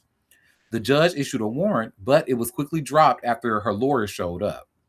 You'll recall, Jill was arrested during a protest over the Gaza war at Washington University Danforth campus in April 2024, and she allegedly kicked a cop several times after grabbing his bicycle while the crowd was being dispersed. Jill was the Green Party's presidential nominee in 2012, 2016, and 2024. Her highest vote total was in 2016 when she received more than 1.4 million votes. We've reached out to Jill for comment. So far, no word back. Listen, don't even get me started with this Green Party. Like, honestly, because listen, this scamming ass, where all my scamming ass niggas at? What they at, honey? This one right here, because she only seems to pop up when presidential elections. She's a fucking Russian agent. I don't care what nobody says. Yeah, being a spoiler, like a whole spoiler, like taking, especially in 2016, taking 1 million votes that could have really went to where we needed it to go. But yeah, spoiler. Hi, Chili, welcome. Hello. Well, that is that on that Hey, on this girl, scamming ass hey. time.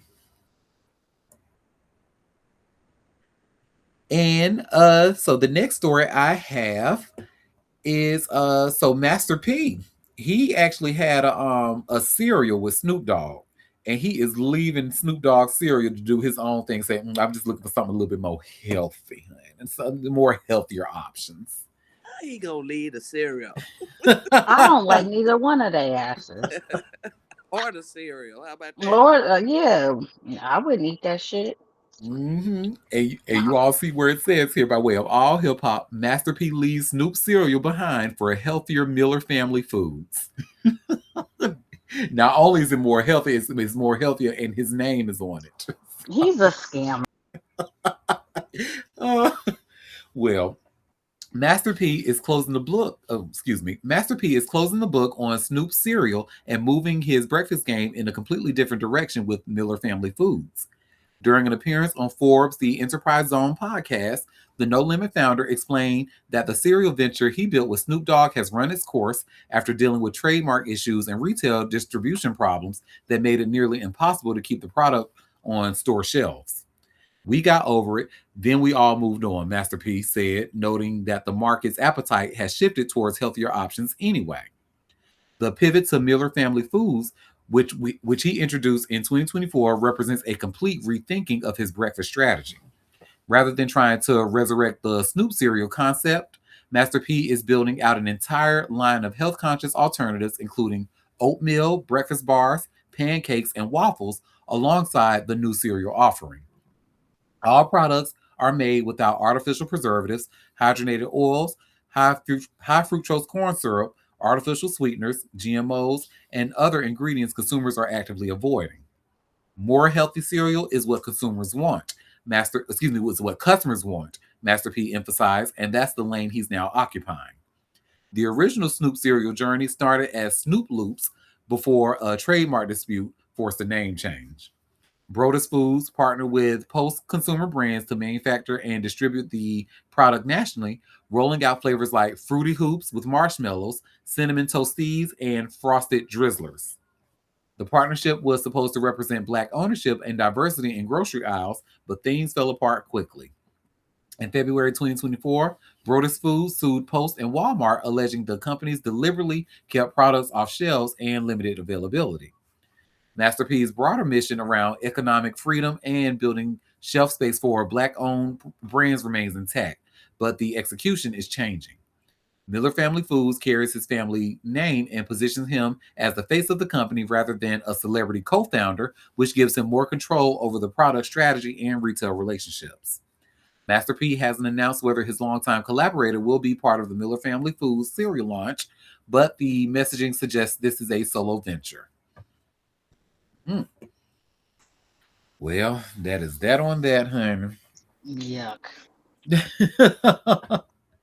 I mean, I ain't gonna tell you, like I do like a bag of wrap snacks every now and then, bag of the chips, the wrap snacks every now and then. Yuck. I ain't never ate that. So I might get a little cereal bar every now and then. I might get a little. No, you're not. Well, if they can put it on the shelves. Dang, he's a scammer. And he wasn't even trying to pay Mia X. You know Mia X going through some stuff. Yep. He another person who don't want to give artists their money. I don't like him. Yep. And you already know how I feel about Snoop. Fuck him. This man had me ready to defend Jess Hilarious of all people. You know I don't see it for Jess's transphobic ass, honey, but she did some work for him and he didn't want to pay her. Talk about what a production company was supposed to pay her. Who was the production company? No Limit Productions. So, okay. Like, now you're just playing people's Same thing he did with Mia X. Mm-hmm. And shout out to that queen. She's going through some health issues. Y'all keep her lifted in prayer with her beautiful self. And will do. Shout out to Mia X. We have a comment saying he's giving Birdman. Very that. Well, that's that on that, honey. And the last story I have for us today. So I'm gonna actually share my screen because people be acting funny with the thumbnails and stuff. But remember, we talked about the Chris Hansen movie that's supposed to be coming out, about the To Catch a Predator movie, and they have Robert Pattinson playing Chris Hansen. Well, we learned that Chris Hansen is not a part of that project, and he also is questioning Hollywood's motive behind making this movie. And you all should see my screen. Let me, because people love some pop-up ads, child. Good Lord. But you all should see Chris Hansen question Hollywood's motive behind Primetime, says he had no say in who plays him. So that's Robert Pattinson in the movie. Well, Chris Hansen is breaking his silence about the upcoming movie surrounding his name as the host of To Catch a Predator. The TV host's 3-year run on the controversial program is the subject of Primetime, a psychological thriller starring Robert Pattinson as Henson, now 66, as he sets out to make history with his 2000s hidden camera series that features Hansen confronting adult men who they believe they were meeting up with a minor for sex. In a recent interview, Hansen said he was a consultant on the movie, which he claimed was already shot before anyone from production reached out. A couple of months ago, they came and said, hey, look, we're doing this and we'd like you to have some sort of consideration in terms of helping us with this, Hansen said during an August 17th interview with podcaster Annie Elsey. My suspicion is they use my name because it helps in a commercial enterprise. Until I see the full movie, as a reporter, it's sort of silly for me to talk about something I haven't seen yet. People has reached out to the film's distributor, A24, for comment. Hansen added that he was being set up with a private screening in the coming week and would make a final determination then as to the accuracy and dramatization of the film. However, he admitted he had seen the trailer, which looked very dramatic. I know Pattinson is a very popular actor, and I know the director, Lance Oppenheim, is a popular guy, Hansen said of his thoughts following the trailer. I also have some questions. What's Hollywood's motive here? As for Pattinson, who's 40 playing him, Hansen says he wouldn't have been his first choice. Obviously, they want a commercial endeavor to succeed, and they think this is the way it's going to succeed. I didn't get to choose my own guy, he said, before adding that he wrote his own script some time ago and would cast Dennis Leary to play him, depending on the age of it all. Why? Why, Dennis sir? Leary. And actually, Dennis Leary is a good actor, but you need somebody playing the young you. What are we talking about? Well, That's weird. Maybe that's how long he's been writing his own movie. Well, he need to update that because delusion a little Dennis bit. Leary. I mean, low key, Dennis Leary is a good serious actor. He actually, he's a comedian, but he did a little 1-2 and he was good, but that don't match, sir. Maybe 30 years ago. Yeah. And I love Dennis Leary in that movie The Ref. That was he made the movie really. Like that was a funny movie. His ass is crazy in that. Dennis, I'm still because I'm just like, has he seen Dennis Leary lately? Like look. Huh? Don't even, I mean, if he played you now, okay, yeah. Okay, sir. Though he was, is this word reticent? I've never used this word before. Reticent to share his opinion on the movie without seeing it first, Hansen said he hasn't given it too much thought. I've been busy being the real Chris Hansen, so I don't have a lot of time to focus on the fake Chris Hansen in the movie, he said. To Catch a Predator ended its run in 2007. Hansen has continued to investigate and convict would-be sex criminals in his more recent series, Takedown, which has run for multiple seasons since 2022. I'll go ahead and stop it there because that's really the story. He said, what's Hollywood's motive? I haven't seen it yet, and yeah. So I'm going to still watch, of course, because I love mess, but yeah, I mean, he's right. How you gonna do this movie without him? Like, at least have some part in it. Like, but hey, that's that on that. I do agree. They should have brought him in, but when they try to do these stories about people, they don't be bringing them in. They're just like, oh, we're just gonna do a story about you. Motherfucker, I'm still alive. Consult me, bitch. The fuck? That's my likeness, my name, my story. I don't know how they get to do that. I don't understand how they get to do that about people.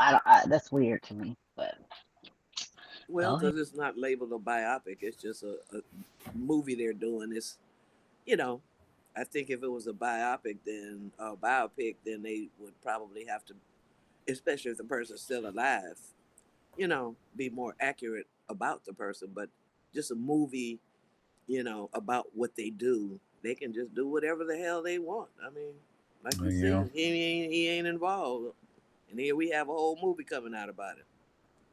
Yeah, that's true. Because Lifetime do so much, and I'm sure they do not consult anybody who they do these Lifetime movies about. So, yep, you're absolutely right. Yes, indeed. Well, this was actually going to be my last story, but I was actually browsing through TMZ and I saw two more things that I wanted to talk about before we go. So this one, unfortunately, so the band ZZ Top, one of its members has actually just passed away. You all should see I just shared here by way of TMZ. ZZ Top drummer Frank Beard dead at 77. Oh.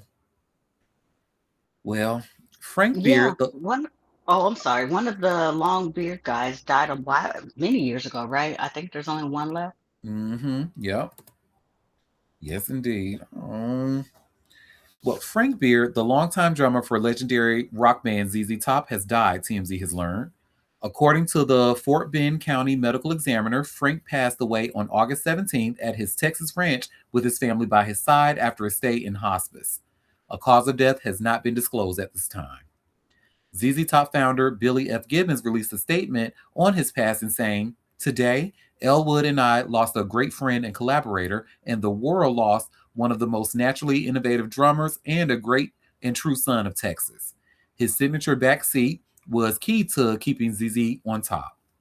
The band of which he was a part of for 6 decades is going to keep on keeping on as he had wished." As TMZ previously reported, Frank's health forced ZZ Top to cancel its August 5th concert at the Hollywood Bowl. With the passing of Frank, ZZ Top is canceling their show tonight in Salt Lake City and tomorrow, Colorado Springs. They'll resume this weekend with 2 dates at Austin City Limits at one of Frank's favorite venues. Frontman Billy Gibbons said at the time the band was dealing with insurmountable obstacles and asked fans to bear with them during the interruption. Frank had also been absent from the band's recent performances, with drummer Michael Monahan filling in behind the kit. ZZ Top performed without Frank in Saratoga, California, just days before TMZ learned of his death. Frank joined ZZ Top in 1969, spending more than 5 decades anchoring the group alongside Gibbons and late bassist Dusty Hill. He played on all 15 of the band's studio albums and helped power some of the biggest hits, including LaGrange, Tush, Gimme All Your Lovin', Sharp Dressed Man, and Legs. ZZ Top was inducted into the Rock and Roll Hall of Fame in 2004. The group's classic lineup remained intact until Dusty died in 2021. Frank was 77, and may he rest in peace. Yeah, rest in peace indeed. And this last story I tell, because I said earlier on the show, some people were like searching for my clip that we did back in May about Hayden Panettiere's mom and what she said about her memoir. But now TMZ has report, girl, you clearly are either a narcissist, ma'am, or you just have no sense of self or no common sense, because I don't know why you would even say anything at this with the information that's been out about you, especially in her book. But you all should see where it says here by way of TMZ, Hayden Panettiere's mom breaks silence, bashes Brian Hickerson. Brian Hickerson. Let me make sure I say his name right, because I keep calling him Hickerson and there's no N in his name. So Hickerson. Okay. Hayden Panettiere's estranged mom just broke her silence over her daughter's shocking death, and she used the opportunity to dump on Hayden's boyfriend, Brian Hickerson. Leslie Vogel told NBC News, "This person in her life that we have been trying to get rid of for quite some time was with her at her death, and that was Brian Hickerson." It's worth noting, Brian loathed Leslie as much as she hated him, telling TMZ back in May, "Hayden's mother is by far one of the worst people I've ever met in my life. I just can't with her. She's terrible." As TMZ reported, Brian and his brother Zach were at the scene when Hayden died on Sunday in a South Carolina apartment. Leslie says, "I think Hayden was an amazingly talented person in so many departments, and I think young people who grow up in the entertainment industry, it is a struggle, and it's a very challenging industry, and it's not unusual for them to sadly find the wrong path." She doesn't out and out blame Brian for her death, but she sure insinuates he was a bad influence. Brian and Hayden started dating in 2018, and they were on and off for years, though we found out they had been keeping their rekindled romance under wraps during the release of her memoir because people in her camp felt he was bad for business. As TMZ reported, Zach was reportedly very emotional while emergency medical service professionals were working on Hayden. As for Brian, the police report, as cited by NBC, says he didn't become visibly emotional until she was declared dead at the scene. And he showed cops a bag of medication Hayden was taking at the time of her death. Mm-hmm. But the gag is, Leslie, Brian was there, but where were you? While you were bragging about, and she was essentially bragging about going no contact with her. So any parent that does that in the first place, I'm already looking at you with a Well, side eye she was because already fucked up. She was you already a fucked up mother. already, but What and we it's even the talk thing of about? like you sitting here treat you like, oh, I with no contact. You are the adult, and you have always been the adult in this situation, ma'am. So you going no contact with the daughter that you and then trying to slander her name is not the serve you think it is. What was she And known I for? Was she an actress or something, or who hated the or her mama? mama. I I think her think mom was just a being a model. Let me mom. see. Here's what- I think, but I think I need to, now. This has sparked very big interest of me wanting to read her book because what was going on? Was Hayden abused as a child actress? Um, I seen some tweets about her possibly being trafficked by some woman. I forget her name, but she had some things that happened to her. But those were No. tweets. Like I said, I don't want to get too deep Yeah, into that. But yeah, it makes me want to get into that book and see what was going on because it don't sound like her parents protected her very well. And Mhm. then, then she had a baby and that depression, postpartum. And when I tell you it's real, it's so real. And then already she had an opioid and alcohol addiction, and it probably came from that other past hurt going on that happened in her childhood that gave a fraught relationship between the mother and daughter. But it's definitely piqued my interest. I will say that. mm-hmm. For her to write a whole book about it, yeah. Yeah. Yes, indeed. Well, honey, if any more information comes out, I'm at a place now because I kind of feel like how when Aaliyah passed away and that her third album came out, it took me a really really long time to listen to that album. So I don't know if I'll be rushing to read Hayden's book anytime soon. I'm just because I truly really liked her as an actress. Yeah. No, I liked her. I didn't, I funny enough is I never watched Heroes and I never watched Nashville, but I do remember all the buzz around that show and both of those shows being on and how much people loved them.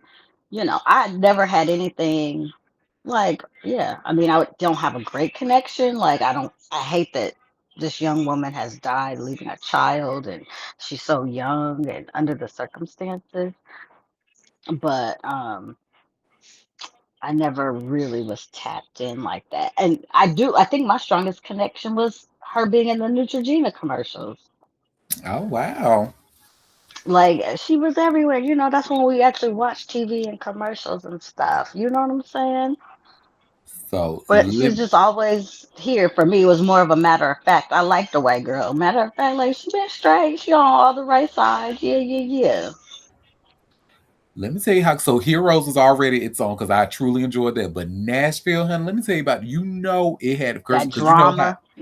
I that know and that you know shit how had I'm you in a like a chokehold. I'm never I say it here all the time. The country music, keep that shit. I don't want to hear it. I don't care for that genre. Mm-hmm.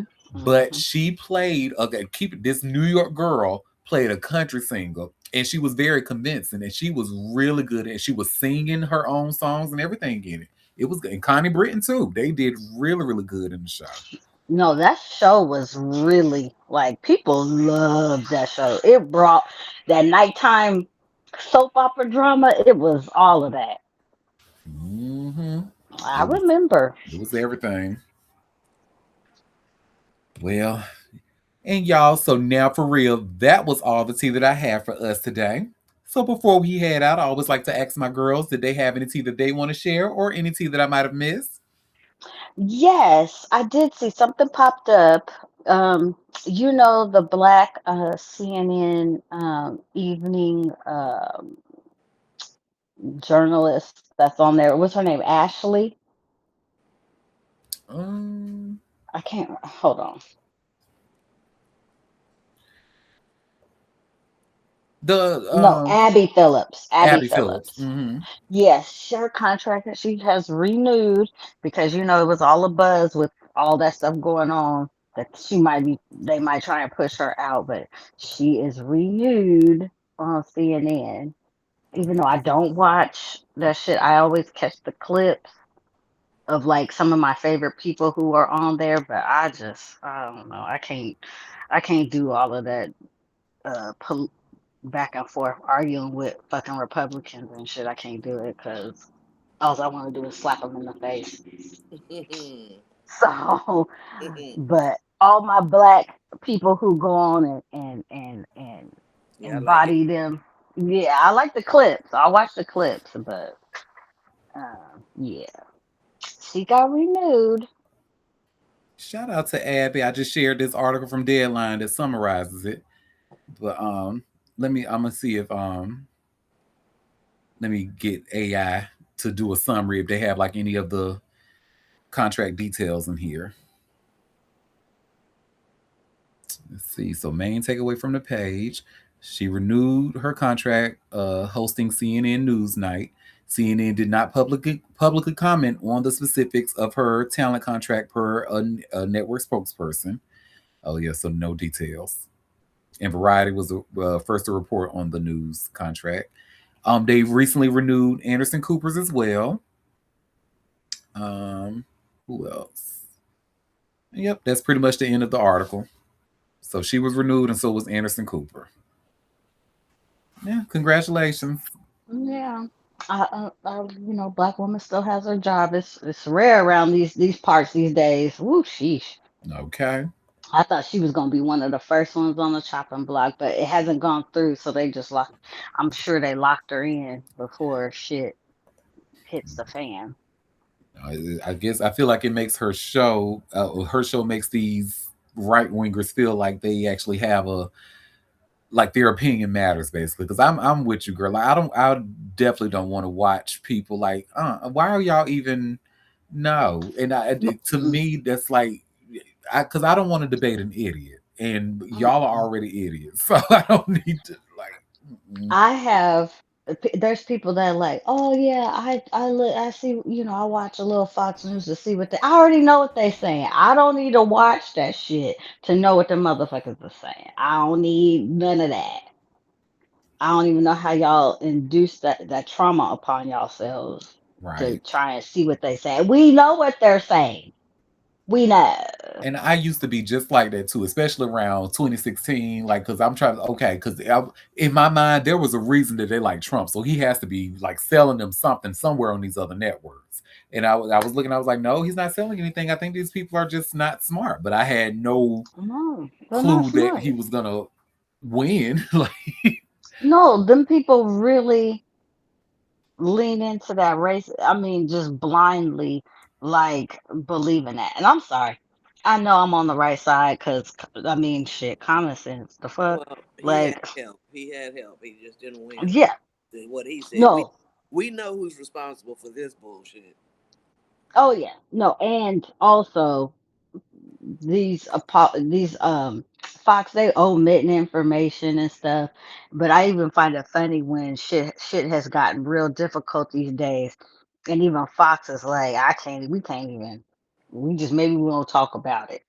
'Cause this stupid ass war that you done did.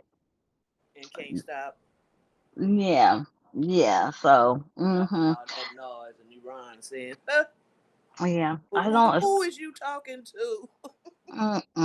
Yeah. And also and I hate devil's advocate, and that's another one thing. I don't care what the people. Yeah, we don't I don't need to know what they say. I care know what about they it. say. Yeah, Mm, that's no relevance to us. mm-mm.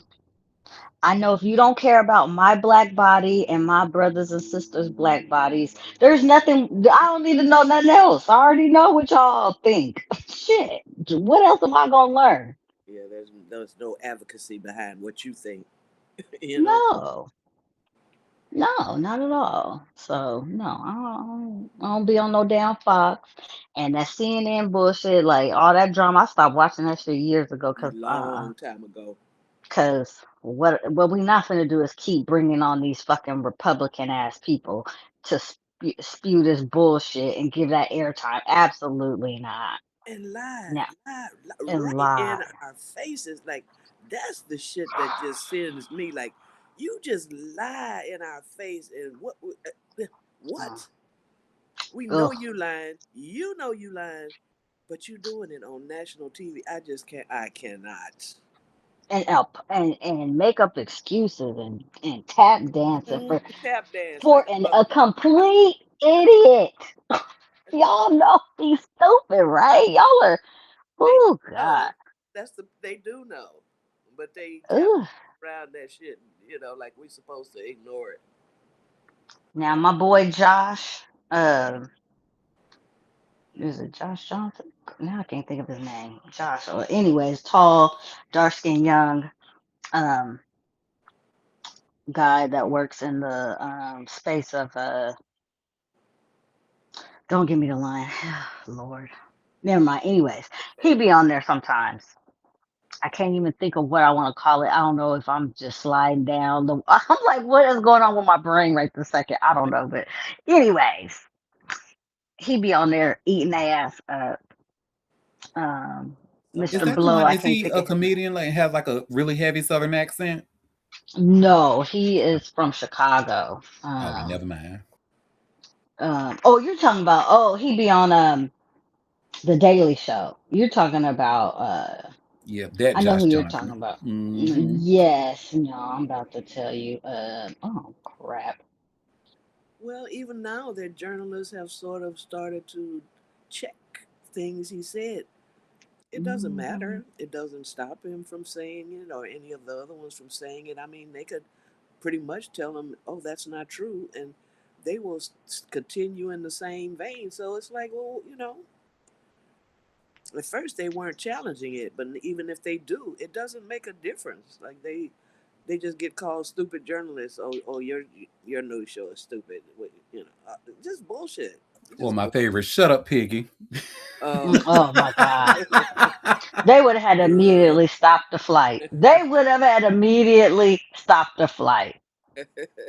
It wouldn't. I don't know how y'all keep y'all jobs because They would have to land and put you off, huh? oh, they would have took me straight to jail because I would have cussed him out like I whooped his ass. Oh, they would take her ass to jail because Oh cause my bitch, I know you fucking lying. I would look into the camera. I quit, and then I cussed his ass out right then and there. I yeah. quit. Y'all got me fucked up. You can't let him take you there. Can't do that. You got to Look here, stand call for your me Piggy. Fuck bills. around and find out. Bills, Joshua Doss. Joshua Doss. That's his name. mortgage. Oh, You okay, yep, I know him. private school to pay for it. You got to work it. And he is a what is it? A pollster, political pollster. That is his job, his day job. He is a researcher. When I tell you ain't nothing sexier than a black man that is smart, emotionally evolved, uses his brain, inclusive. When I tell you there ain't nothing sexier than that. Mm-mm-mm. Nothing. Smart, common sense, That's uses first. reasoning and deduction together with critical thinking. We're not even talking about looks yet. we I talking ain't even got to the looks. right. Chocolate drop. He's a little young now. I'm a cougar for this one right here. Cause he only like 29, 30. He's such a baby. Oh, But smart, don't play that shit. He is inclusive to all the communities. Yeah, I fucks with it heavy. Where's his and I don't even like braids on dudes. I don't at big ages. I don't. But you know what? He get a pass for me, and I like when he let his little braids out, and I be like, ooh. you stupid. And he got an 8 pack, bitch. So All the other ain't stuff, nothing the wrong with it. gravy. It's a gravy, and he tall too. He like 6'5". He's tall. Okay, okay. Play a little college basketball Hmm. and be on CNN whooping they ass. on that panel. I gotta look him up. I don't. It doesn't sound familiar. Gotta see what Yeah, you over here fawning over. yeah. I don't cougar out for much, and men don't impress me, but that young man impresses me. I He bet. wouldn't even have to ask real hard for it. Okay, Auntie Junior. Look, the truth is the truth. I'm telling you. Mm, mm, You mm. sounded like your auntie over there. And I Look, think we just learned that Moon is a sapiosexual. I think she's attracted to intelligence. I Intelligent, am. for I sure. am. Very much so. A lot of women are, That unfortunately, what? they settle for less a whole lot, but intelligence, Oof. baby. People wonder sometimes, like, why is he with her? If especially a good-looking person may be with somebody who's not like a 10, and why did Mm-hmm. he have anybody he want? But all the time, it's not about looks. It's about personality, character, Mm-hmm. intelligence, morality. A Mm-hmm. whole lot of things matter to people than looks. Because when Looks. it's about looks, your looks can be taken anytime, any day. A car wreck, illness, Mm-hmm. accident of some type. Your looks are superficial, but baby, those things that I quoted before that, those things are forever lasting, Mm-hmm. and that's what Mm-hmm. people find attractive, especially if you spend some time around a person. You know, because And I it's see not them even talking that about. he's book smart. It's the critical thinking too. Mm. hmm There's an You athlete. like I forget his too. name. His wife. She's not like unattractive, but she's not the typical. You know how they have the model wife. 10. Like you're like, oh, he should be with a 10, a Yeah, 12. the skinny Yeah. bodies and the cheeks and the lips and all the shit. They buy to get it in place. But she is a she's a You said an actor? ride or die athlete, a Athlete. basketball player. I forget his name, but I saw them talking about his wife. Like he could have anybody he wants. Yeah, he wants her. He don't want that superficial bullshit. Y'all be looking for, and then you All the wind up getting stereotypical divorced. shit. Yeah, and then Mhm. they divorce your ass and take your money and your kids and all. The shit y'all normally go for. You know Dang, the I wonder who that is you're talking I think about. it it's might be Jalen Brunson and it's his wife. it might be. No, it ain't Jalen. I know who Jalen you talking Brunson. about. It's not her. He's Okay. one of He's the with a tall. Latina He's or white tall, girl. like one of the taller basketball players. I forget his Taller name, basketball player. No, but I thought he's Jalen Brunson was like a dark skinned black No, woman. that's the other one that was on the team. Okay. And but he's not heavy set, and they've been together since they were in high school. I know who you're talking not about. Jalen's. Yeah, I've seen his Uh, work. no, who he's talking about is the other light skin on the team, and it is a dark skinned black woman he's been with since high school. But yeah, Uh, but anyway, that's my yeah. point. Like the way people look at who he's with and judge her just on her looks, don't know Mm-hmm. nothing about this woman, nothing Mm-hmm. but how she looks, and the Mm-hmm. comments from men Mm. that put her down as something that's not suitable for an athlete that makes millions because of how she looks. It's Damn, I wonder who disgusting. that is. It's disgusting. Damn, I wonder who. I'm Slayanka. Do you know who that is? She's not dark skinned. She's really brown skinned. She's a little overweight.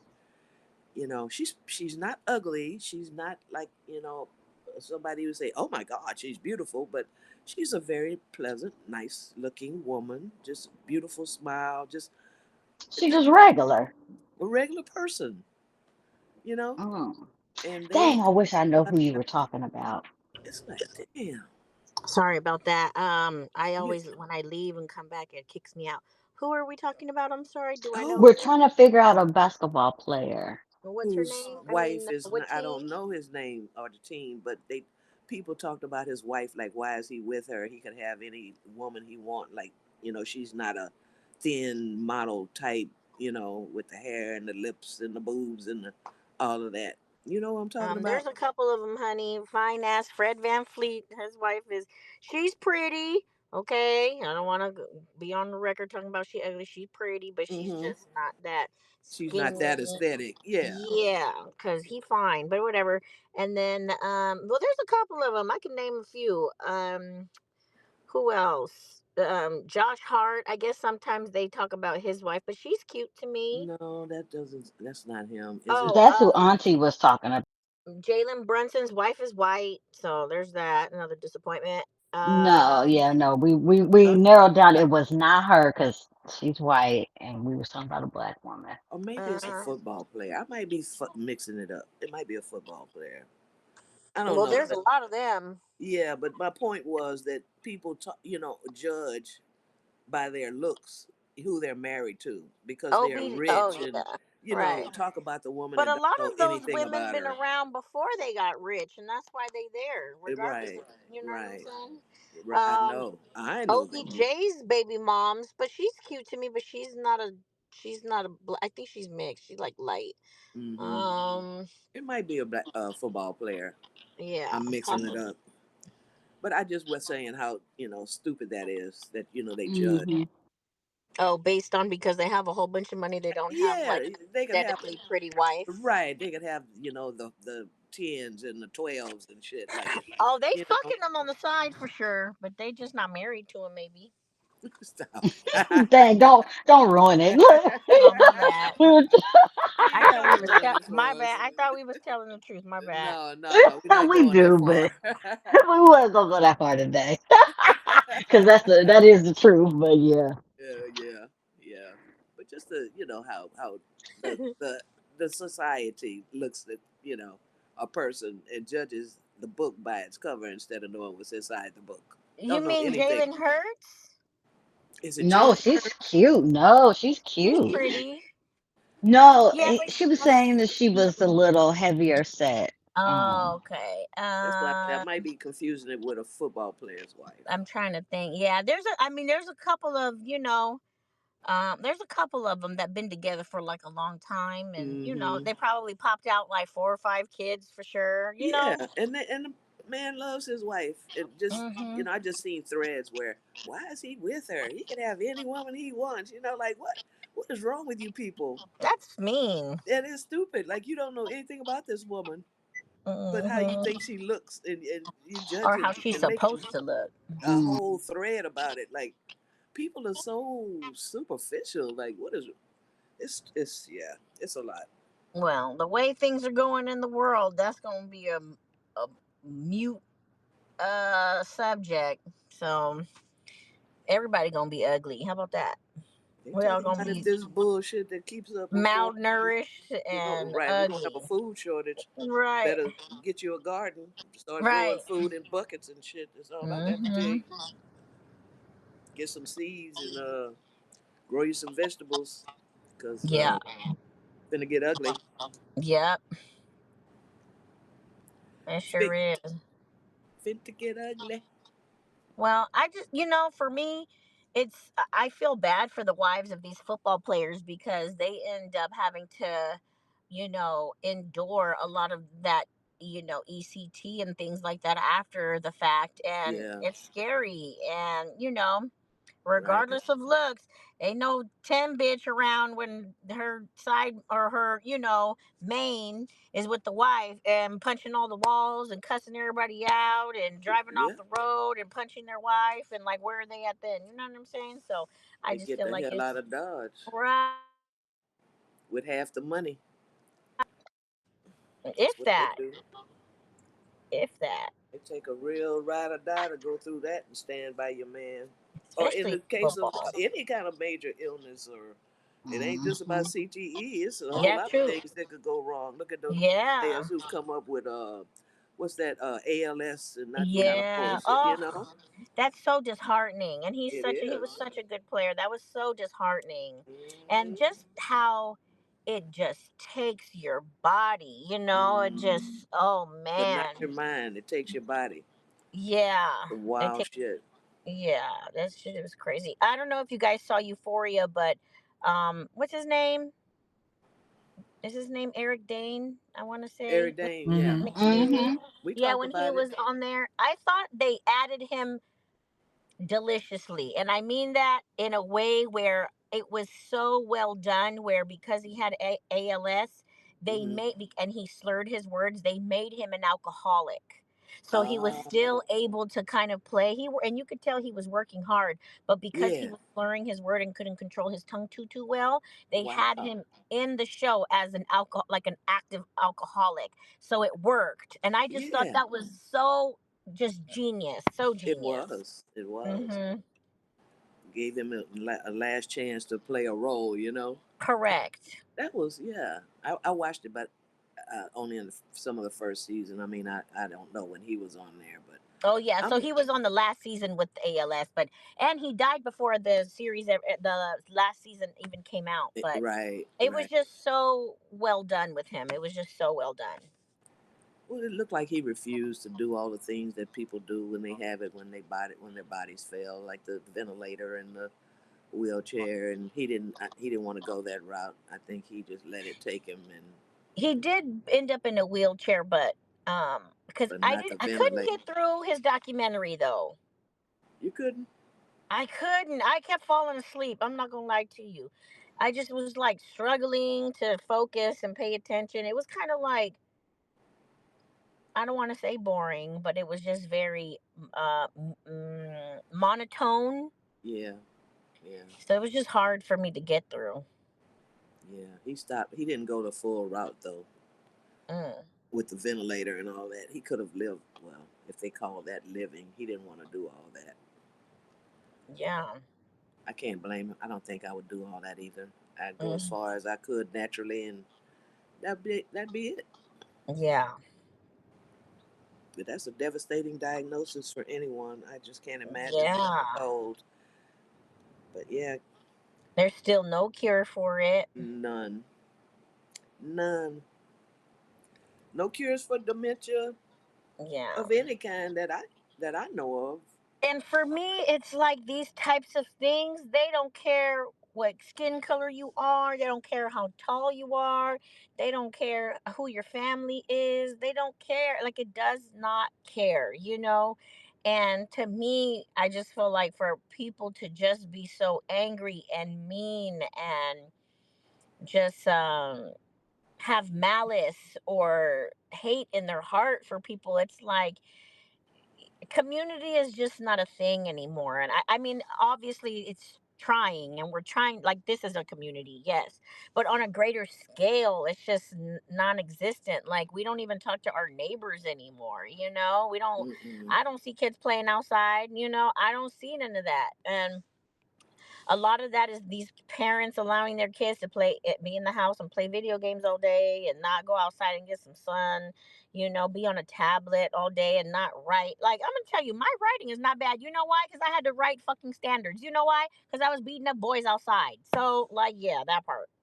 Well, these kids are so disrespectful these days. You can't tell them nothing. You know, a lot of people don't want to be out, have their kids out there with the other kids, and if they're doing something, you can't tell them anything. You know, the mamas be like, "Don't tell my kids nothing." You know, the times have changed. You don't want your neighbors to know what you're doing, when you're gone, when you're home, and you know, a lot of times it's just we to ourselves. Now, Yeah, it's sad. it The is. individuality of it all is just very sad. I know my Yeah. neighbors like immediately around me, and a couple of them down the street. You know, but basically, Yeah. it's not When like I it had my used to house, be when the I whole knew block. my neighbors. I knew a lot of my neighbors on my block, Yeah. and even in this, I've moved to an apartment, and I know the people I speak to them. I talk to them. Yeah, I need to know you motherfuckers. I need to at least have some type of talk, communication. Yeah. I'm from the old school with you, chill. You gotta know the people. Gotta know 'em. That's how I operate. Now, I ain't gonna have y'all in my business and in Well, my right, house and stuff, but I need to, right. we need to, when passing, we need to speak, But when and I if we need moved to here, share information. we would go to each other's houses on the whole block. Oh, yeah. Everybody knew each other. You know what I'm saying? It was like they was if we wasn't at home, we was being watched by the parent down the street. Like they could Oh tell, yeah. stop what you're doing if you're doing something wrong. You Well, know, yeah. We from a yeah, whole yeah. yeah. That time is gone for a lot of people. Now there are still enclaves like that, but as a whole, yeah, that neighborhood thing, it's dead for a lot of people.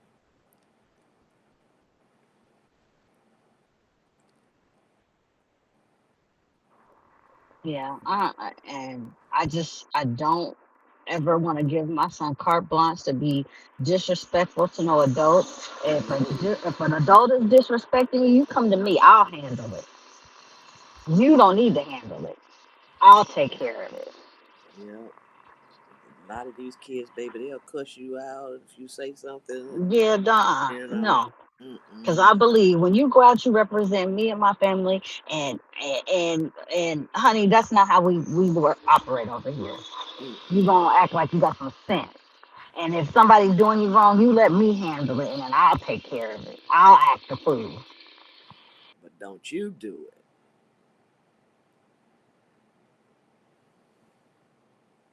Yeah. Anyway, So Abby with her crazy. cute stuff. She's so pretty. Um, I don't like. Look, I don't like how she run the show sometimes because she let them like.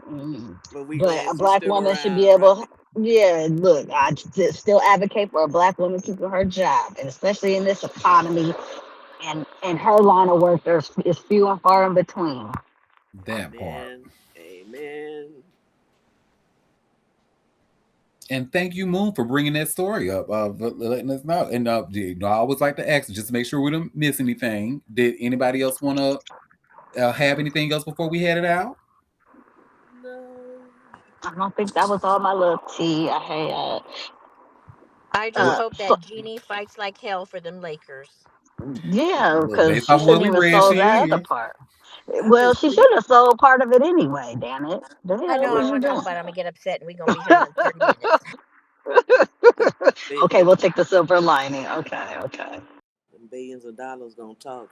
She's gonna wind up losing, but she's fighting. I don't think Um, so because there's You a don't think so? clause.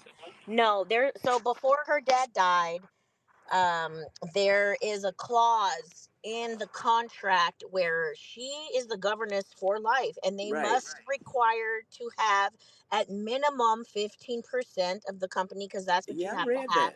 I read it. Yeah, and so that and that is for a lifetime. So she can't be voted out. That's not how Right. that works. Yeah. And who the fuck made Shams the guy? I just don't even understand that. But that's why she shouldn't even sold it. She shouldn't even have sold it in the first place to the I first know. motherfucker. To Walter. She shouldn't have sold it to Mark Walter to begin with. That's the beginning of the Mhm. end. And now she's in a mess trying to fight for her dad's wishes, is really what it comes down to. This is her dad's wishes that she's fighting for. Yeah. I Um, don't even They know all what was the purpose of selling it anyway. Damn, was you hard up for money? they Like what the want well, fuck? money. and that's the whole thing. That's why people want to get a hold of the trust. Now, mind you, and I keep going back and forth about it. I could walk across the street, go to the courthouse. I have the case number, and it is public information. But here I am with y'all. Now I ran out of time because I only got 11 minutes. But um, it is public record, so it's only a matter of time before someone goes and gets a copy of the public record. That's why a lot of these documents are coming out because it is public record. However, Right. people want to read the trust and what that says. And part of in the trust of Dr. Jerry Buss, rest in peace, it is in there and because what happened was prior to this beforehand, they had sibling situation. So Jerry said, okay, well, my sons are knuckleheads and Jeannie's going to make sure that my wishes are kept forever because she has been the one who's been in his office since she was literally 11 years old. So he trusted her, and in the trust says that for a lifetime that they must forever keep 15 at minimum 15% of the Lakers if they were to decide, and Hmm. Jeannie is forever the governess. Like, and that is a lifetime thing. So And the no, siblings have to follow that if they it does decide. not matter if it is Right. 6-1. It's void. It doesn't matter because that's not what's in the trust. So Right. it's really coming down to what is what does the initial contract say, and that goes into the trust. So they're going to go back and read the trust, and then I think she's doing the right thing. She's fighting for her dad's legacy. Ultimately, her brothers ain't shit, her sister don't give a fuck, and that's just what it is. She's the only one that really cares. They want that. And that's crazy how white folks don't give a fuck about, like, how you not care about the family legacy? They just don't care. $12 billion at you. That's how you don't care. Money. Right, and that's the thing. So, and one of the pieces of the trust says that for supposedly that if something happens to them, then it gets divided amongst the siblings. So there's two things that they either have to sell, or they're like their portion prior to death to like a certain somebody, or it gets divided in between the siblings. But regardless, it's supposed to stay within the family of some sort. But because Jeannie doesn't have any children to give it to, they're going to try to bring that up in court as well. But this is going to go to court, and I hope Jeannie fights like fucking hell for her team, for our team, for LA, for the franchise, for Jerry. And I just I'm my faith in the team has been restored because Jeannie said, fuck you, no. So I'm happy. Because I was devastated. I ain't gonna lie. Yeah. But I wish her luck. I hope she wins. Because I was like, oh, wow. With all this coming up after this sale? Oh. And truth be told, it didn't make sense why they would sell the franchise and not have anything to do with it. It just didn't make sense to me. I couldn't understand. 2 and 2 wasn't making 4 to me. Give it all up. Yeah, it just didn't make sense. It didn't make sense. Even if this sale were to go through, because technically these are kind of two things going on. So what kickstarted the trust situation was when Walter and Kushner and Iger sold or did the transaction or whatnot. It still shows that Jeannie and the family have 17.8% of the team. However, Kushner and Iger are like, no, we're taking 100% of the team, and so now it's causing a rift. Also, what's happening is that when the front office is in turmoil like this, then everything pretty much operations pretty much stop. So even if we're not, but even if we were in the middle of a trade or trying to get a God damn it, even if we were in the middle of a trade or we were in the mix of maybe getting someone or seeking someone as a player, everything is on hold. So right now, whatever team we have, which we kind of already is finished with all the things that we were going to do, we're stuck with it right now until all of this situation in the front office gets taken care of, and then we can move around and do things if we need to. But yeah, so everything is kind of on hold right now, so it affects a lot of things.